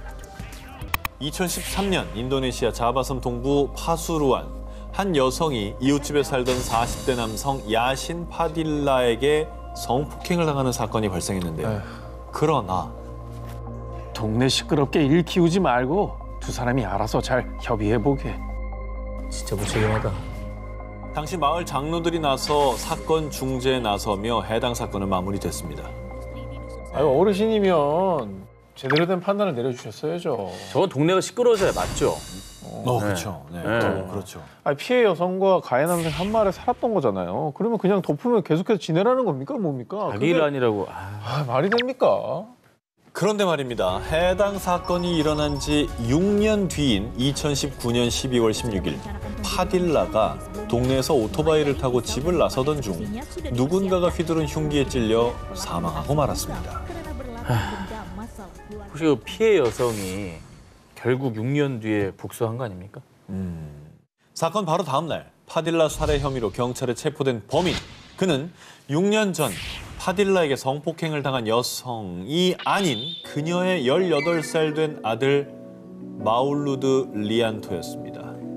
아이고, 아들의 마음도 이해는 가지만 그건 아니란다.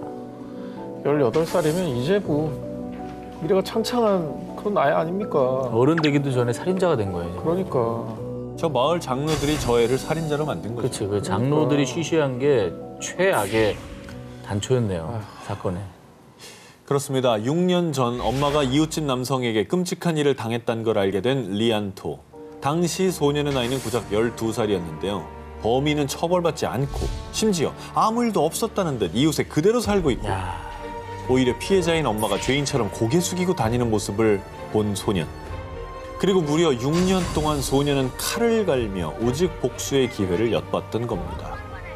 그 골든타임에 제때에 제대로 단죄만 됐어도 그렇죠. 저 소년이 저렇게 살인자가 됐겠냔 말이에요. 6년 동안 복수 생각하면서 지옥을 살았을 거 아니에요. 그 6년도 지옥이었을 거고 그렇지.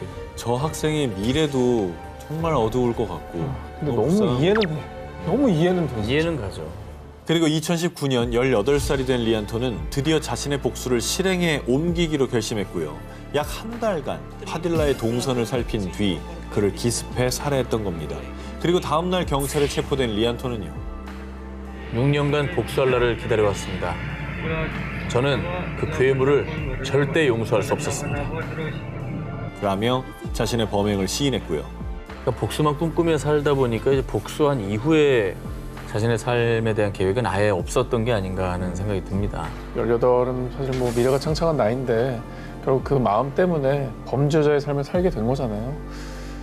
본인의 인생을 망치게 되는 복수는 정말 진정한 복수가 아닙니다. 인도 북부 우타르 프라데시주 바올리아 지역의 한 초등학교. 12살의 한 소녀가 수백 명의 무고한 목숨을 앗아갈 뻔한 끔찍한 사건이 있었는데요. 비극의 시작은 4개월 전. 당시 10살이었던 남동생 B군은 같은 반 친구들에게 매일같이 심한 괴롭힘을 당했습니다. 그리고 그 강도는 점점 심해져 갔는데요. 어느 날 야, 오늘은 제 머리를 돌로 맞춰보자. 하하, 재밌겠는데? 그런데 이 짓궂은 장난은 결국 동생을 죽음으로 몰고 갔습니다. 어머. 아니 돌로 머리를 치면 어떡해. 그 장난이라도 정도가 있죠. 그런데 이 친구들이 미성년자라는 이유로 가해자가 청소년 보호시설에 가게 됐을 뿐 별다른 처벌을 받지 않았습니다. 그러자 피해자의 누나는 큰 분노에 휩싸이게 됩니다. 그리고 3개월 뒤 2018년 7월 17일 학생들의 점심을 준비하던 요리사 라디카는 화장실을 가기 위해 잠시 자리를 비웠다 돌아왔는데요. 급하게 주방을 나서는 한 소녀를 마주칩니다. 소녀가 다녀간 자리엔 수상한 흔적이 남았는데요. 그날 점심 메뉴였던 인도식 수프 요리 달. 그런데 윗부분에 하얀 층이 생겼고요. 악취까지 풍겼습니다. 요리사 라디카는 즉시 교장실에 이 사실을 알렸고요. 교장 선생님의 신고로 출동한 지역 경찰관의 조사 끝에 충격적인 사실을 밝혀냈습니다. 아무래도 요리에 독성분이 들어간 것 같습니다. 어머. 애가 독을 넣은 거예요? 그 누나가 그 요리에다 독을 푼 거네요. 그랬는 거였나 보다. 내 동생을 죽이고 넌 왜 아무렇지 않지? 내가 직접 심판해주겠어. 내 동생을 괴롭힌 애들도 그리고 웃으면서 지켜본 애들도 모두 벌을 받아야 해. 전교생 급식에 독을 넣어 모두에게 복수하려 했던 겁니다. 전교생이요? 그 이제 동생을 잃은 슬픔은 이해하지만 무차별로 저렇게 다 독살하려고 했던 건 전 좀 저건 아니죠. 저건 아니죠. 2016년 11월 미국 엘라베마주 컬먼 법원 40년형을 선고받은 제이 메이너.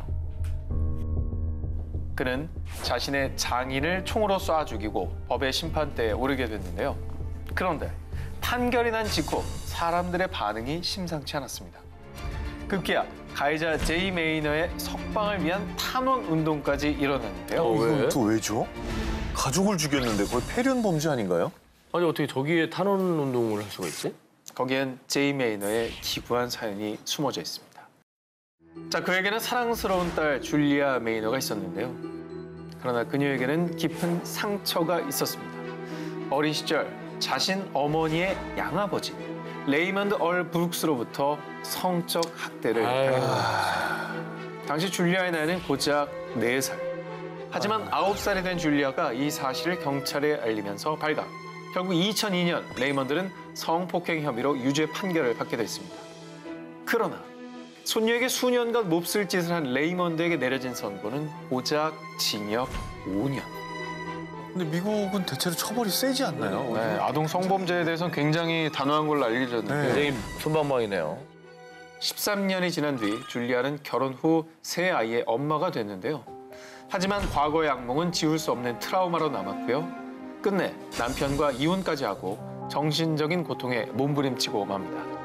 자, 그리고 이런 딸의 모습에 가장 가슴 아파했던 한 사람, 바로 그녀의 아버지 제이 메이어.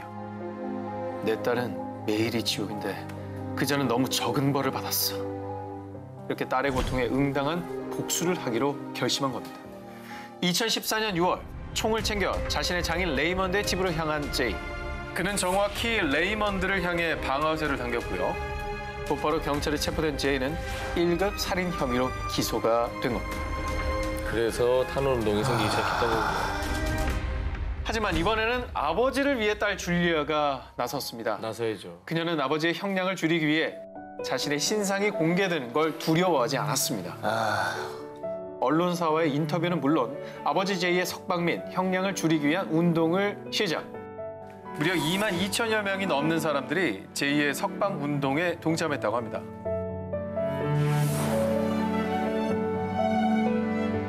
인도 델리 북동부의 카주리 카스트 역. 작은 집들이 옹기종기 모여있는 좁은 골목을 지나 한 남자가 경찰서로 들어섰습니다. 그러더니 저를 신고하러 왔습니다. 아니, 본인을 신고한다고요? 자수? 뭐죠? 이거 좀 자수네. 이동식 노점에서 햄버거를 판매하는 한 가정의 가장 자멜 굽타와 그의 딸 시라. 그런데 어느 날부터 딸 시라의 말수가 부쩍 적어지고 이름만 불러도 깜짝깜짝 놀라기까지 했다고 합니다. 갑자기 변한 딸을 보며 마음이 편치 않았던 아빠 굽타. 그런데 아빠, 저 사실 임신했어요. 이제 고작 14살짜리 딸이 임신이라니. 아빠 굽타는 대체 어찌된 일인지 자초지종을 물었습니다. 그렇게 알게 된 충격적인 사실. 5년간 같은 건물에서 가족처럼 지내다시피 한 이웃 옴카 싱. 평소에도 삼촌처럼 잘 따랐기에 그날도 삼촌과 함께 놀기로 했는데 이때 짐승만도 못한 싱은 시라에게 정말 해서는 안 될 몹쓸 짓을 저지른 겁니다. 그리고 너무나 놀라 울기만 하는 시라에게 너 이거 어디다 말하면은 너희 아빠 엄마 다 죽일 거야 라고 협박까지 했다고 합니다. 제가 어떻게 해야 돼요, 진짜. 딸에게 이런 사실을 모두 들은 아빠 굽타는 참을 수 없는 분노에 부들부들 떨었습니다. 그래서 아빠 굽타는 일단 그를 딸에게서 떼어놓기로 마음을 먹고 싱을 자신의 집으로 초대했습니다. 이제 더 이상 내 딸 눈앞에 걸리적거리지 말고 조용히 여길 떠나. 아이 그러게 그 딸 간수 좀 잘하지. 근데 요즘 더 이뻐졌던데. 아이씨. 내가 연기하고 내가 화가 난다. 정말 후아무치한 인간이네요, 진짜. 조금도 반성하지 않는 싱의 말에 대분노를 한 아빠. 딸을 둔 아빠의 복수. 수건으로 싱의 목과 손을 묶은 뒤 그의 목을 졸라 살해하고 말았습니다. 이거 역시 참 슬픈 사연이네요. 역대 최악의 항공기 재난으로 손꼽히는 2002년 위버링겐 상공 충돌 사고. 그리고 이 사고에 얽힌 안타까운 복수 들려드리겠습니다. 한 가정의 가장인 러시아인 비탈리 칼로예프. 그는 스페인에서 건축 설계사 일로 장기 출장 중이었습니다. 흔히 말하는 기러기 아빠였던 비탈리 칼로예프는 무려 1년 반 만에 가족을 만나게 됐는데요. 아빠를 보기 위해 가족들이 스페인으로 놀러 오기로 한 거죠. 그런데 이탈리아에서 출발한 화물 수송기와 스페인행 여객기가 독일 남부 상공에서 충돌했습니다. 자신의 가족이 탑승해 있을 바로 그 비행기에 사고 소식을 뉴스로 접한 것이죠. 당장 독일로 향한 하지만 결국 사고기 잔해 틈에서 이미 세상을 떠난 아이들과 아내의 시신을 마주하게 됩니다. 당시 사고는 막을 수 있는 인재였다고 합니다. 쥐리히의 항공 관제를 담당하던 스위스의 S사.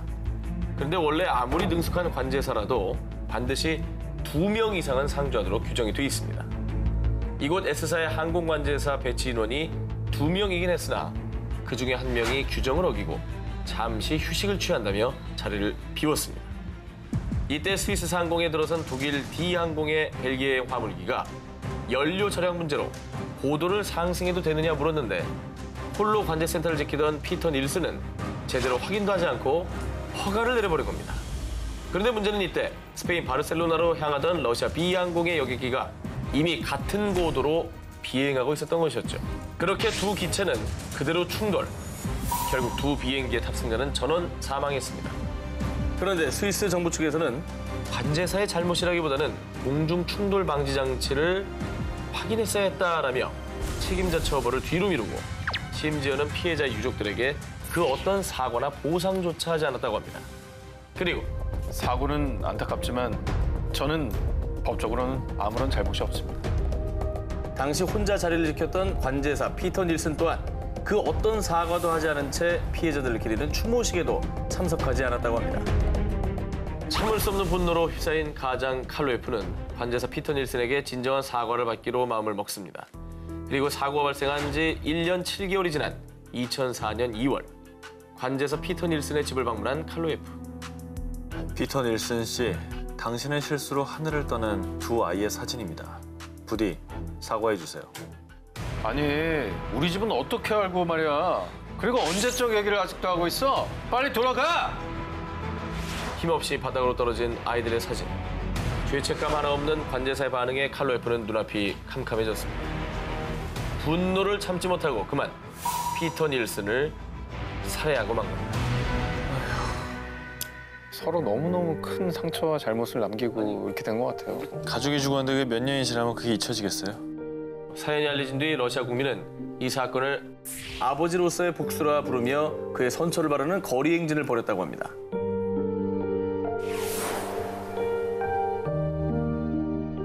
미국 뉴저지 한 시골 마을 스틸워터. 이 마을에서 존경받는 경찰이자 보이스카우트의 교사로도 활동했던 데니스 패그. 그런데 2012년 6월 12일 저녁 자택에서 쉬고 있던 데니스에게 흉기를 든 한 남자가 찾아왔습니다. 그리고 이 남자에게 정말 삽시간에 흉기에 수십 차례 목이 찔려 무참히 살해당했는데요. 그런데 데니스를 죽인 살인자는 곧바로 경찰에 자수했습니다. 앞선 기사랑 또 비슷한 내용인가요? 자, 이 살인자의 정체, 이웃 주민이자 49살의 평범한 남자인 클락 프레드릭. 자, 검찰은 프레드릭을 무기징역, 즉 1급 살인 혐의로 기소했는데요. 하지만 4년 6개월 만인 2017년 1월에 그를 석방했습니다. 아니, 무기징역이었는데 어떻게 이렇게 감형이 됐어요? 네, 거기엔 안타까운 사연이 있습니다. 자, 클락 프레드릭과 데니스 패그, 이 둘의 잘못된 만남은 40년 전으로 거슬러 올라갑니다. 1971년 보이스카우트 활동에 참가한 8살의 클락 프레드릭, 그리고 그때 만난 보이스카우트의 교사는 비극적인 죽음을 맞이한 경찰 데니스 패그였습니다. 그런데 당시에 경찰이자 교사였던 데니스는 가슴에 상처가 있나 한번 볼까? 선생님이 레슬링 알려줄까? 데니스는 지독한 아동 성도착증 환자였던 겁니다. 자, 그래서 클락이 8살 때부터 12살이 되던 해까지 아주 몹쓸 짓을 이 기간 동안 저지른 거죠. 아니, 왜 부모님한테 말을 못했을까요? 자, 그 이유는요. 데니스는 클락의 부모님과도 잘 아는 사이였고요. 와, 네 말은 아무도 믿지 않아. 그러니까 남들한테 얘기하면 너도 이렇게 죽여버릴 거야 하면서 협박을 일삼았다고 합니다. 정상이 아니었네, 진짜 정상이. 나쁜 사람이네. 진짜 나쁘다. 그런데 2011년 우연히 한 편의점을 찾은 클락. 이때 정말 끔찍하게도 악마 데니스와 마주치고 말았는데요. 그때 그의 옆에는 한 소년이 같이 있었던 거예요. 그는 마치 자신의 어린 시절을 보는 듯 끔찍한 기억들이 소환됐고요. 증오심이 다시 되살아났습니다. 그래서 결국 2012년 6월 12일 그 뒤 복수의 칼로 응징을 하고 말았던 겁니다. 역시 비극적인 또 결말을 보고 마무리가 되네요. 네. 자, 비록 끔찍한 살인을 저질렀지만 검찰 조사를 받으면서 클락의 범행 동기가 하나 둘 밝혀졌고요. 이후 상황은 대반전. 프레드릭의 형량이 감형된 겁니다. 자, 인간의 탈을 쓰고 절대 해서는 안 될 아동 성범죄. 정말로 다시는 일어나지 말아야 할 사건. 2018년 2월 중국 산시성 한중시의 작은 시골 마을 난정현. 자정을 지난 야심한 밤에 비명소리가 온 마을을 울렸습니다. 70이 넘은 아버지 왕지신과 장남 왕샤오준, 그리고 막내 왕정준까지 왕씨 부자 셋은 목과 가슴, 배 등 온몸에 무자비하게 칼을 맞은 채 살해당했습니다. 아이고, 또 무슨 일이에요. 일가족을 다. 무슨 일이래요? 이 세 부자를 잔혹하게 살해한 남성은 지극히 평범한 35세 퇴역군인 장 커우커우. 1996년 장커우커우와 왕씨 집안은 원래 우애가 좋은 이웃사촌이었습니다. 가족처럼 가깝게 지내던 두 이웃. 그런데 마을의 벼농사를 앞두고 책임자 위치인 도급자를 선정하는 과정에서 갈등의 골이 깊어졌습니다. 그러던 어느 날, 이 노인네가 정말! 언쟁을 높이던 왕씨 일가가 무심코 던진 나무 의자에 장커우커우의 모친이 머리를 맞았고 그만 그 자리에서 사망을 하고 맙니다. 이때 당시 장커우커우의 나이는 겨우 12살. 자, 그런데 사람을 죽이고도 왕씨 일가는 처벌을 피하기 위해 당시 미성년자였던 셋째 아들 왕정준을 살인범으로 내세웠고요. 그 결과 무고한 사람을 죽인 대가는 고작 징역 7년형에 그쳤습니다. 그런데 그마저도 왕씨 일가는 보석금을 내고 셋째 아들 왕정준은 3년 만에 출소했다고 합니다. 한편 한순간에 어머니를 허망하게 잃은 아들 장커우커우. 결국 그는 복수의 칼날만을 갈게 됐습니다. 18세에 군에 입대 특공무술을 연마. 자신의 인생은 모조리 버린 채 인생의 목표는 오직 복수. 그래서 결국 22년 만에 무고하게 죽은 어머니를 대신해 원수가 된 왕씨 일가를 찾아 살해하게 된 것이죠. 그리고 억울하게 죽은 어머니의 복수를 마치고 나서야 자수를 하게 됩니다. 이 사건의 사연이 알려진 뒤 어머니의 복수를 위해 3명을 살해한 남자. 하지만 결코 범죄는 미화될 수 없다라는 내용으로 대서특필됐고요. 중국 전역에 씁쓸함을 안겨줬다고 합니다. 2017년 3월 멕시코 오아사카 도시의 주요 진입로 5개 광고판에 등장한 한 광고. 저게 뭐예요? 뭐 저런 거는 일반적인 광고의 모습 아닙니까? 이렇게 모델이 있고 뭐 내용이 있고. 조라가 뭘까요? 조라가 브랜드 이름인가? 자, 단순 광고가 아니었습니다. 광고판에는 여성을 비하하는 욕설이 크게 쓰여 있었습니다. 저기 여기야. 사진 속의 여성의 실명은 물론 SNS 주소와 직장 주소까지 공개돼 있었습니다. 내연녀 뭐 이런 거, 상간녀 이렇게 하하. 고발하는 게 아닌가 싶어요. 자, 사연 이랬습니다. 어느 날 남편의 외도 사실을 알게 된 마리아는 더 이상은 못 참아. 전국적으로 망신 좀 당해봐라. 여러분, 좌표 찍어드렸어요. 화력을 모아주세요.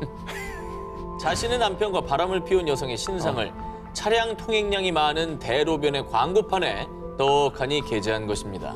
광고에는 해시태그 쉬운 여자, 해시태그 가정 파괴범이라는 노골적인 해시태그까지 덧붙여 있었습니다.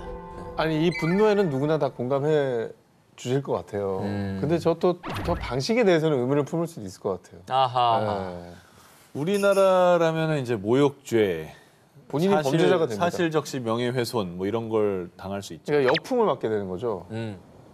이 광고가 화제가 되자 당국은 당장 광고를 철수하도록 지시. 하지만 일부 누리꾼들은 개인 간의 문제를 왜 정부가 중재하냐? 라는 비판을 쏟아냈습니다. 하지만 오아사카주는요, 해당 광고가 한 개인을 사회적으로 매장시키려는 젠더 폭력 행위이므로 개입할 의무가 있다고 주장. 끝내 광고는 누리꾼들의 항의에도 다시 게재되지 못했습니다. 자, 광고 속의 불륜 여성은 정신적 피해를 호소. 오아사카주 여성부가 법률적 자문을 제공할 예정이라고 합니다. 거봐, 이제 이렇게 되니까 저 사람은 불쌍한 사람이었는데 오히려 상대방이 주정부의 도움을 받아가면서 나를 공격하는 게 된다니까요. 어리석은 행동이었다 이거죠. 결국은 그렇게 되는 거예요, 결국은. 남편의 바람으로 가정이 파괴된 여성도, 그 가정을 파괴한 대가를 치른 여성도, 두 사람 모두에게 큰 상처가 된 전쟁 같은 사랑이었습니다. 지난해 10월 21일 아르헨티나 북서부 산 미겔 데 쿠투만의 한 마을에서 발생한 충격적인 사건. 잠깐만요. 사람 아니에요? 누가 누워 있는 겁니까? 뭐야? 아니 지금 옷이 뭐 다 벗겨진 채로 지금 뭐 눌려 있는 것 같은데? 너 발로 툭툭 차는데요? 집단 폭행 뭐 이런 사건인가요? 그러게. 자, 이 집단 구타를 당해 쓰러진 남성은 강도 미수 사건으로 복역하다가 얼마 전 석방된 25살 남성 과이마스였습니다. 그를 폭행한 사람들은 같은 마을의 평범한 주민들이었고요. 근데 뭐 형량이 좀 약하다고 생각했나요? 왜 그렇다고 해도 저러면 안 되겠습니다. 뭔가 원한을 샀었나? 그러게. 이 주민들이 과이마스를 집단 폭행한 이유는 나흘 전에 발생한 사건 때문이었습니다. 지난해 10월 17일 이 마을에서 9살 소녀 아비가일이 사망한 채 발견됐는데요. 발견 당시 아비가일이 입고 있던 옷이 주변에 흩어져 있었기 때문에 경찰은 아동 성폭행 살인 사건으로 판단, 수사에 돌입했습니다. 그리고 아비가일이 사라지기 전에 과이마스랑 같이 있었대. 과이마스 그 자식 마약에 찌들어 살더니 그 어린애를 죽인 거야? 가만히 뒀다간 우리 딸한테도 몹쓸 짓을 할지 몰라. 절대로 용서 못해. 과이마스가 범인이라고 생각한 마을 주민들은 대분노. 그를 찾아가 집단 구타한 것뿐 아니라요. 흉기로 찌르고 그의 옷을 모두 벗겨 산채로 불에 태우려고 한 겁니다. 그렇게 과이마스를 응징하는 데 참여한 사람은 무려 500여 명. 그리고 수많은 주민에게 집단 구타를 당한 과이마스는 결국 사망했습니다. 아니 뭐 원망스러운 마음은 알겠지만은 아직 뭐 밝혀진 게 없잖아요. 그렇죠. 범인은- 밝혀져도 저러면 안 되죠, 사실. 예. 법의 심판을 받게 만들어야지. 격분해서 그야말로 감정적으로 마을 사람들이 몰려가가지고 죽였다는 거는 대단히 잘못된 일인 것 같습니다. 또 다른 가해자가 되는 거고요, 그죠? 예. 경찰 조사 결과 과이마스가 소녀를 살해한 범인으로 밝혀졌지만요. 정말? 하지만 법의 심판을 받지 못하고 사망한 과이마스는 본인이 얼마나 큰 죄를 지었는지 또 피해자는 얼마나 고통스러웠을지 깨닫지 못했고요. 피해자와 유족들은 그에게 사과받을 기회조차 박탈당하고 말았습니다. 범인의 목숨을 앗는 게 최고의 복수가 아닙니다. 잔혹한 범죄자를 살해한 마을 주민들. 과연 범인이 죽었다고 해서 피해자가 만족할까요? 2013년 2월 3일 미국 캘리포니아주 얼반시에서 결혼을 앞둔 두 남녀가 차량 안에서 살해된 채 발견되는 사건이 발생했는데요. 아이고.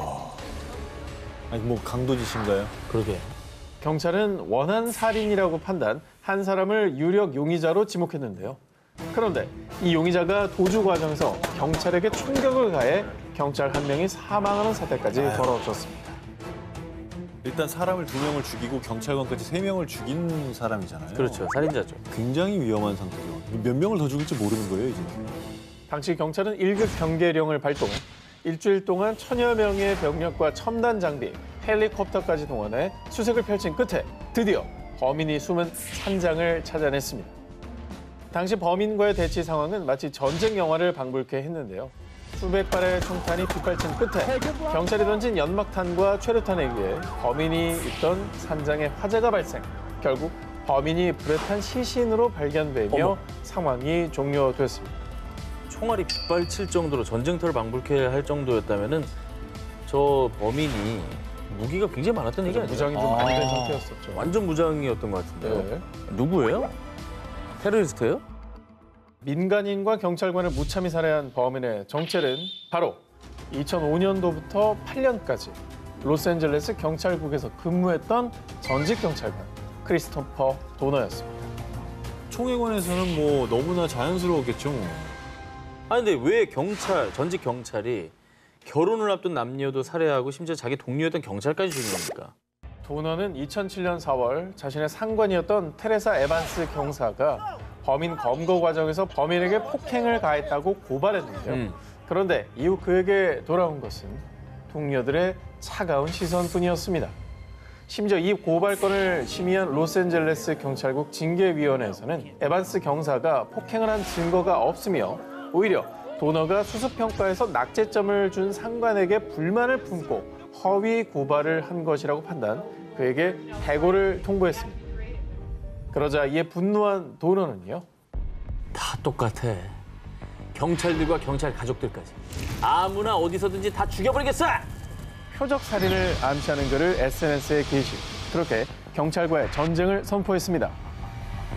먼저 첫 번째로 징계위원회에서 자신에게 불리한 증언을 한 LA 경찰국의 전 총경 랜디 콴에게 복수하기로 결심. 그렇게 랜디 콴의 딸 모니카 콴과 그녀의 약혼자를 살해한 뒤 달아났고요. 그리고 도주 중 자신을 불신 검문하는 경찰관마저 자신을 방해하는 세력이라고 판단. 총을 쏴 살해한 뒤 산속으로 잠적했다가 결국 비참한 죽음을 맞이하게 된 것입니다. 딸은 무슨 죄냐? 그 약혼자는? 아이고야. 부당해고를 저런 식으로 복수한다고요? 본인이 경찰이었으면 패소를 했더라도 끝까지 법으로, 그러니까 국가의 시스템을 믿었어야죠. 아, 참 너무 안타깝다. 2019년 8월 태국 앙통의 한 고등학교 동창회에 수십 명의 친구가 모였습니다. 16살 때 같은 반이었던 그부들은 어느덧 69살의 노인이 돼 있었고요. 그들은 53년 전 추억을 회상하며 즐거운 시간을 보냈습니다. 그런데 얼마 지나지 않아 따나팟과 수탓 두 사람이 언쟁을 벌이기 시작했습니다. 학교 다닐 때 너 왜 그렇게 날 괴롭힌 거야? 내가? 그냥 장난친 거겠지. 전혀 기억이 안 나. 53년 전 학창 시절에 수탓으로부터 학교 폭력을 당했다는 따나팟. 그는 수탓에게 왜 자신을 괴롭혔는지 물었지만 정작 가해자인 수탓은 자신의 잘못을 기억조차 하지 못했습니다. 요즘 뭐 학교 폭력 문제가 심각한데 피해자는 수십 년이 지나도 그 상처가 해결이 안 되죠. 그렇죠. 근데 가해자는 기억을 못 합니다. 그러니까 피해자 입장에서는 더 억울한 거예요. 나는 그렇게 오랜 세월을 이렇게 지옥같이 살아왔는데 너는 그걸 기억도 못 한다고? 이렇게 되는 거죠. 따나팟은 성인이 된 뒤에도 종종 친구들에게 과거 수탓 때문에 얼마나 힘들었는지 하소연을 할 만큼 깊은 상처를 안고 있었는데요. 하지만 그냥 나한테 사과하면 용서해줄게. 이제라도 나한테 사과해. 53년 전 일이야. 새삼 이제 와서 왜 그래 너. 그냥 잊어버리자고. 학교 폭력 가해자인 수탓은 끝까지 따나팟에게 사과하길 거부했습니다. 잘못을 했으면 인정하고 사과를 해야죠. 아니, 대단한 걸 요구하는 게 아니잖아요. 무슨 자격으로 잊으라고 합니까? 그 사람이 그렇다고 얘기한 건 근거가 있어서 얘기하시는 거잖아요. 이렇게 뻔뻔하게 나오니까 더 화나고 더 상처 받았을 것 같습니다. 자, 그런데 말입니다. 수탓이 끝까지 사과를 거부하자 울분에 가득 찬 표정으로 그를 바라보던 따나팟이 손에 든 건 다름 아닌 총. 어머.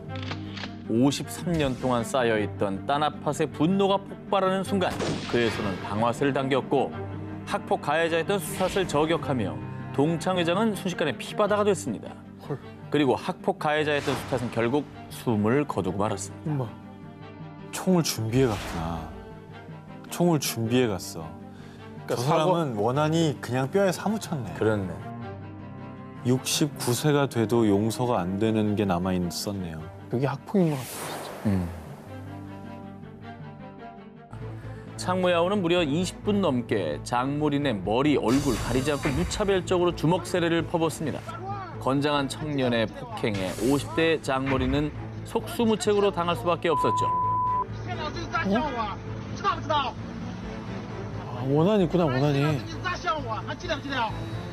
엄청 화나네. 무차별 가격입니다. 근데 대화의 내용 보니까 좀 모멸감을 많이 줬었나 봐. 그렇죠.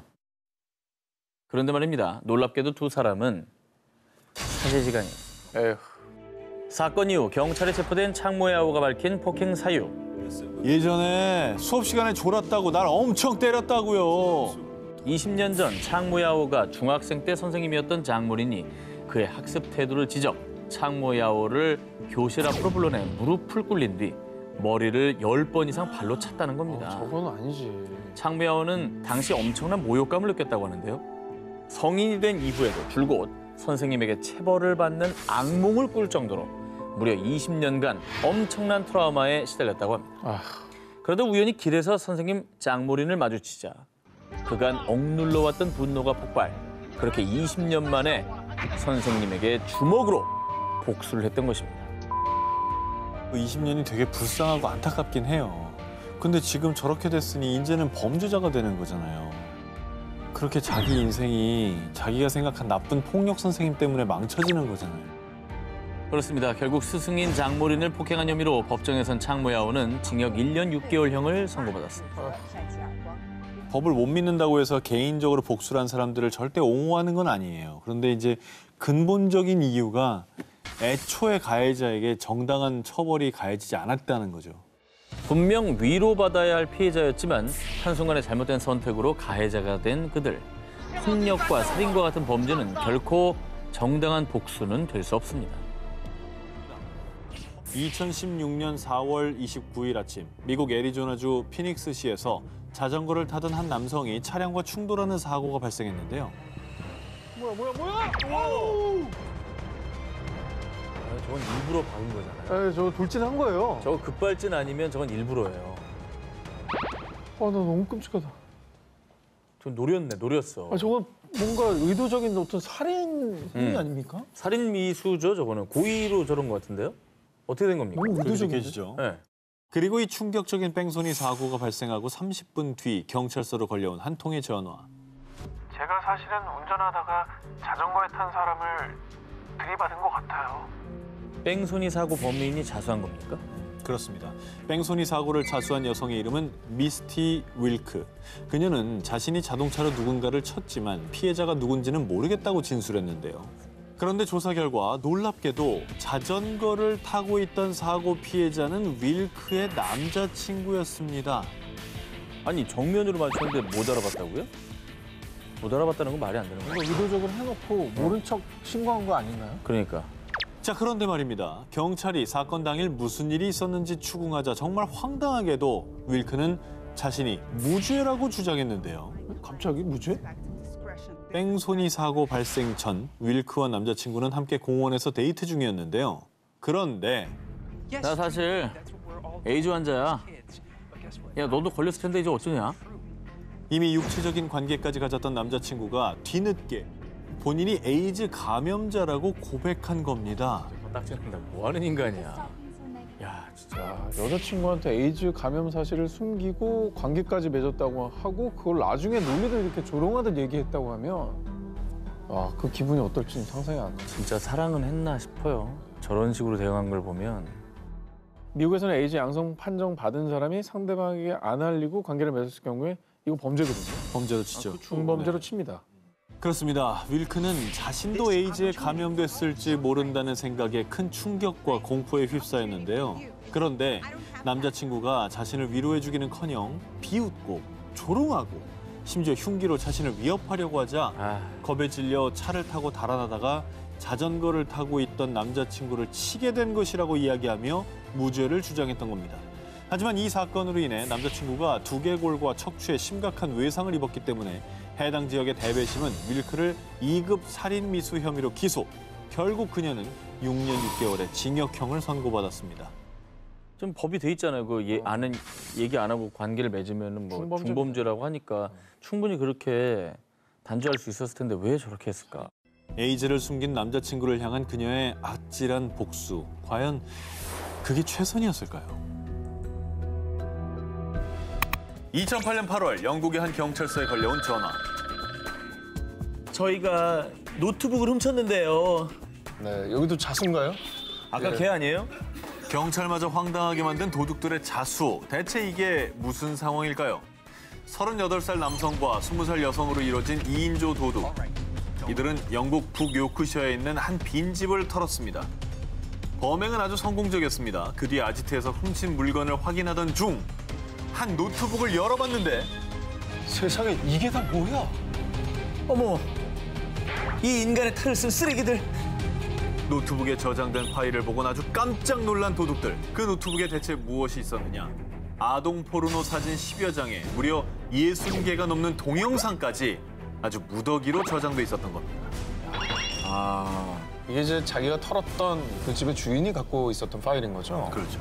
노트북 주인도 잘못을 했네요. 네, 좀 끔찍한 사실이네요. 우리나라도 마찬가지지만 영국에서는 특히 아동 음란물 처벌에 엄격합니다. 소지하고 있는 것만으로도 최소 26주 구금, 6개월 이상의 징역형에 처한다고 하는데요. 이 끔찍한 광경을 목격한 강도들은요. 와, 우리도 우리지만 얘는 진짜 사람 같니? 우리가 돈이 없지 양심이 없냐? 본인도 훔치긴 훔쳤지만 그러니까 속담에도 있잖아요. 뭐 묻은 개가 뭐 나무라는 그 상황이 그냥 현실로 이루어진 거네요. 둘 다 묻어있는 건 확실하죠. 그렇습니다. 노트북 주인이 소장한 사진과 영상에 제대로 뿌리난 도둑들은요. 큰 결심을 합니다. 이 노트북 주인 벌 주자라고 말이죠. 물론 신고를 하게 되면 자신들도 절도죄로 처벌받을 게 뻔한데도 말이죠. 곧바로 경찰에 신고한 도둑들. 결국 노트북 주인인 24살 남성 리처드 커버데일은 아동 음란물 소지죄로 3년 6개월의 징역형 땅땅땅! 한편 2인조 도둑들은요. 자수와 함께 범죄를 신고한 점이 정상 참작되어 12개월의 사회봉사 명령만 선고받았다고 합니다.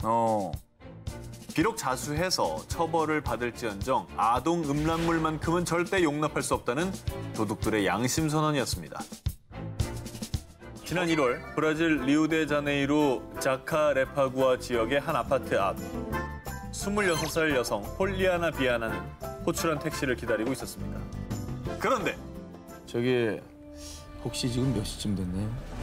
한 남성이 비아나에게 다가와 시간을 물었죠. 그리고 비아나가 휴대전화로 시간을 확인하려던 바로 그때 휴대전화 넘겨. 나한테 총 있으니까 움직이지 마. 갑자기 강도로 돌변한 남성. 그런데 말입니다. 뭔가 이상한 기운을 느낀 비아나. 실제로 그 총은 진짜 총이 아닌 강도가 하드보드지로 대충 자르고 접어 만든 가짜 총이었습니다. 아 정말 뭐냐 애야? 성의가 없다, 성의가. 순간 가짜 총임을 눈치챈 그녀는 급 돌변해서 곧바로 강도의 얼굴을 향해 강력 펀치 2대의 킥을 날렸고요. 강도가 바닥에 쓰러지자 도망치지 못하게 팔로 목을 감아 조르는 백초크로 제압. 우와. 아니 근데 이 정도 기술이 들어가는 건 이분이 보통 분이 아니라는 거 아니에요? 폴리아나 비아나 알아요, 몰라요? 폴리아나 비아나 어디 특전사 아닙니까? 대표 선수 아니야? 태권도 선수. 누군데? 단번에 강도를 제압하고 때려눕힌 이 여성의 정체. 그녀는 보통 사람이 아니었습니다. 지난해 2월 세계 3대 2종 격투기 대회인 UFC에 데뷔한 프로파이터. 일명 하드펀치로 유명한 폴리아나 비아나였습니다. 어머! 자, 그녀의 펀치가 얼마나 대단하냐면요. 당시 12전 10승의 화려한 전적 중에 무려 4번이 KO 승입니다. 저걸 하드보드지로 협박했습니다. 진짜 총으로 협박했어도 맞았을 것 눈빛 봐, 눈빛. 진짜 총이었어도 맞았겠다. 눈빛 봐.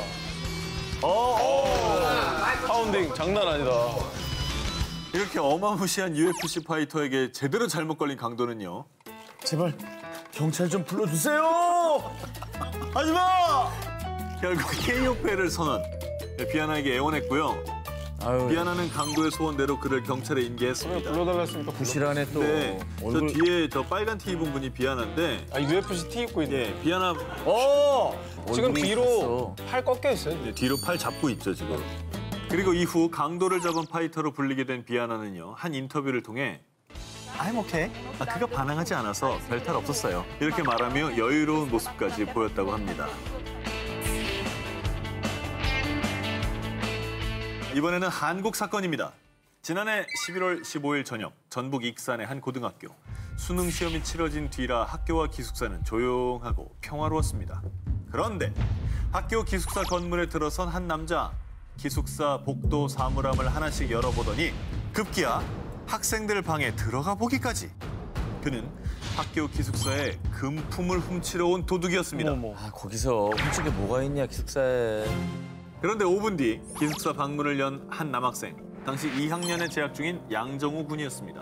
밥 먹고 방에 들어가는 거였는데요. 기숙사 방을 뒤지던 도둑과 양정우 군 눈이 딱 마주쳤습니다. 약간 어떻게 해? 근데 저는 학생이 걱정이 되는 게 이제 도둑이 흉기를 들고 있으면. 그래. 그랬을 가능성. 해코지할까 봐. 이때 빈 방인 줄 알았던 도둑도 당황했는지 전 도둑이 아닙니다. 누가 봐도 재발절인 모습으로 황급히 방에서 뛰쳐나와 도망쳤는데요.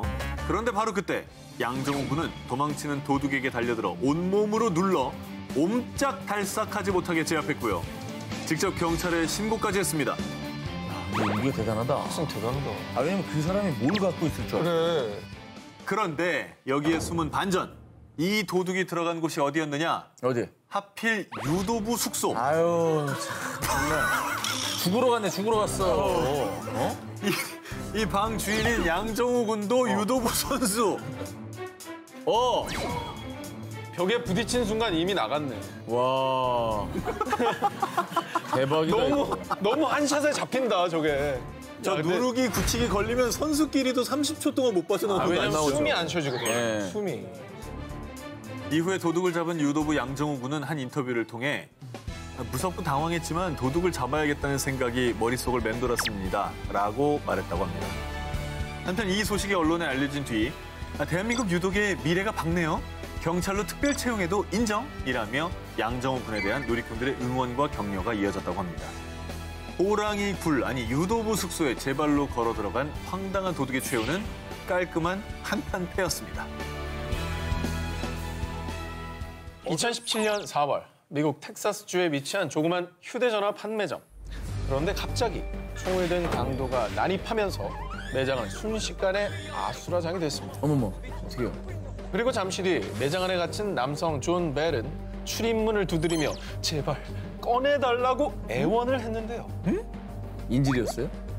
근데 저렇게 막 창문을 두드릴 수 있어? 인질이?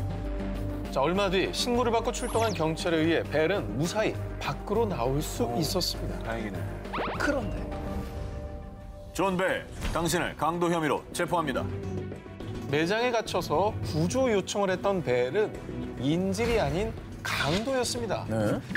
자, 대체 이게 어떻게 된 일이냐? 약 1시간 전 매장에 들이닥친 강도범 벨은 돈을 내놓으라며 직원들을 협박했고요. 그 뒤 계산대에서 아주 정신없이 돈을 챙겼는데 이때 점원은 강도가 정신이 팔린 틈을 타 침착하게 매장 밖으로 손님들을 하나 둘 데리고 나갔습니다. 자, 그렇게 모두 탈출에 성공한 뒤 재빠르게 밖에서 매장 문을 턱 걸어 잠근 직원. 와, 야, 혼자 남고 잠겼구나. 이 상황도 모르고 돈만 챙기다 자신이 갇힌 사실을 알게 된 강도 벨은 뒤늦게서야 이 상황을 파악을 하고 문을 발로 걷어차보기도 하고 몸도 날려보기도 하고 심지어 총으로 문을 팡팡 쏴보기도 했지만 닫힌 문은 꼼짝도 하지 않았죠. 총이 있었네. 결국은 무릎까지 꿇고 문 좀 열어달라고 애원한 그. 아이 그렇게 왜 도둑질을 해? 아유 인광보네 진짜. 이거 무릎 꿇고 빌 때는 나 이제 끝났구나. 천천히 문 안내라도 들어가지 말자. 이 마음이었을 거예요. 잘못했다는 거 애원하잖아요. 포기한 거죠. 자, 결국 강도범 벨은 매장에 갇힌 지 10분 만에 경찰의 도움으로 무사히 밖으로 나올 수 있었고요. 자, 그대로 어디로 갔겠습니까? 경찰서 가야지. 경찰서로 직행. 당시 현장에 출동한 경찰은 그는 내가 본 강도 중에 가장 바보 같았어요. 라며 고개를 절레절레 흔들었다고 합니다. 범행 현장에서도 갇히고 감옥에도 갇히게 된 강도범. 지금쯤 땅을 치고 이불킥을 날리겠죠. 반성하시기 바랍니다. 지난 7월 4일 중국 안의성 우후시의 공안에 걸려온 다급한 신고 전화. 제가 지금 교통사고를 당했어요. 빨리 좀 와주세요. 자, 중년 여성 탕 씨가 자전거를 타다가 달리는 트럭과 사고가 나 아유, 공안에 신고를 한 거였죠. 아우 위험해 세상에. 자, 그런데 말입니다.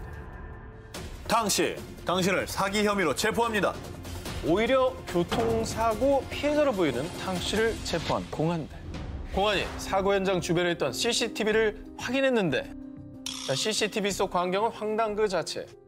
자전거를 끌고 가던 탕 씨가 갑자기 트럭 운전석을 두드려서 차를 세우더니 자기 자전거를 내팽개치고 트럭 앞바퀴 쪽으로 본인의 몸을 밀어넣은 다음 마치 본인의 집 안방처럼 아주 편안하게 몸을 누이는 모습이 담겨있던 겁니다.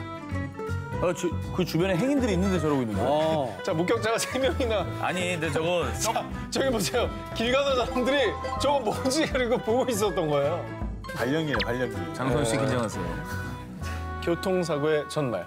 자, 더 황당한 비하인드도 있습니다. 탕 씨와 트럭 기사는요, 원래 서로 알고 있었던 지인 사이였다. 뭐야? 자, 그런데 원래 알던 사이였는데 최근 들어 사업상 문제로 관계가 틀어지자 앙심을 품은 탕 씨가 교통사고로 위장해 지인인 트럭 기사에게 보상금을 뜯어내기 위해서 벌인 일인 거라고 합니다. 그러나 하나만 알고 둘은 몰랐던 탕 씨. 주변에 CCTV와 저렇게 목격자가 있을 거라고는 전혀 예상하지 못했던 거죠. 2017년 7월 안후이성 허페이에 위치한 바오허구의 한 주차장. 휴대전화를 만지며 주변을 힐끗힐끗 둘러보던 한 남자. 그런데 자동차 한 대가 지나가자 갑자기 차 앞으로 달려가 그 자리에 벌렁 들어누웠습니다. 너무 똑같은데? 그렇습니다. 자해 공갈범이었죠. 중국에서 교통사고로 위장해 돈을 뜯어내는 일명 펑츠 사기를 친 건데요.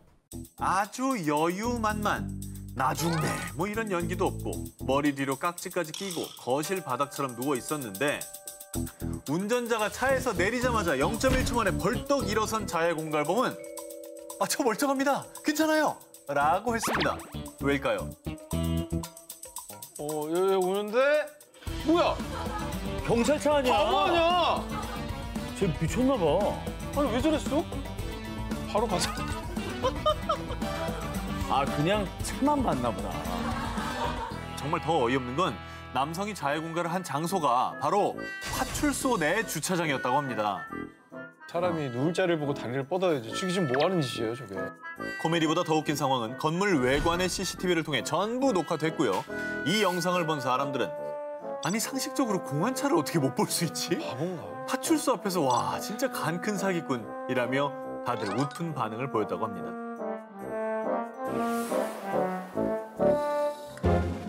(2018년 7월) 미국 워싱턴주 밴쿠버. 노숙자인 40대 남성 라이 워드로는 돈을 훔치기 위해 한 건물에 침입을 시도했습니다. 건물 외부 쪽문을 통해 어느 방 안으로 침입하는 데까지는 성공. 그리고는 아무도 없는 걸 확인한 워드로는 우선 휴대전화, 소형 가전 등을 훔친 뒤 아주 여유롭게 냉장고에 있던 맥주까지 마시며 여유를 제대로 부렸습니다. 도둑질 하러 가서 식사까지 하니까 아주 뭐 대범함이 하늘을 찌르네요. 자, 그리고 볼일을 다 보고 나서 막 나가려고 했는데요. 이거 여기 어떻게 나가지? 워드로가 침입할 때 뚫었던 문이 고장나서 열리질 않는 겁니다. 그런데 더 끔찍한 일은요. 주변을 살펴보자 아주 섬뜩한 것들이 눈에 띄었는데요.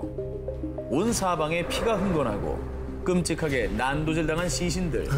그 주변에 놓인 칼, 톱 등 살해 도구들까지.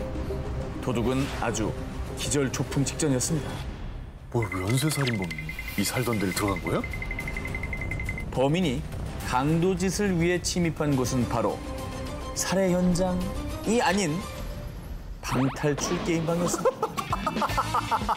아, 그러니까 탈출을 못하는구나.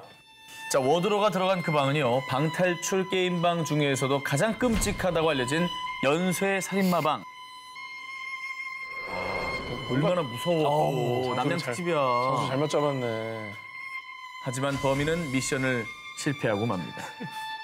단서 하나 찾지 못하고 우왕좌왕. 결국 살인마의 방에서 홀로 두려움에 떨던 그는 이런 탈출 방법을 선택하고 맙니다. 셀프 신고. 그리고 마침내 미션 성공이 아니라 방탈출의 강제 성공.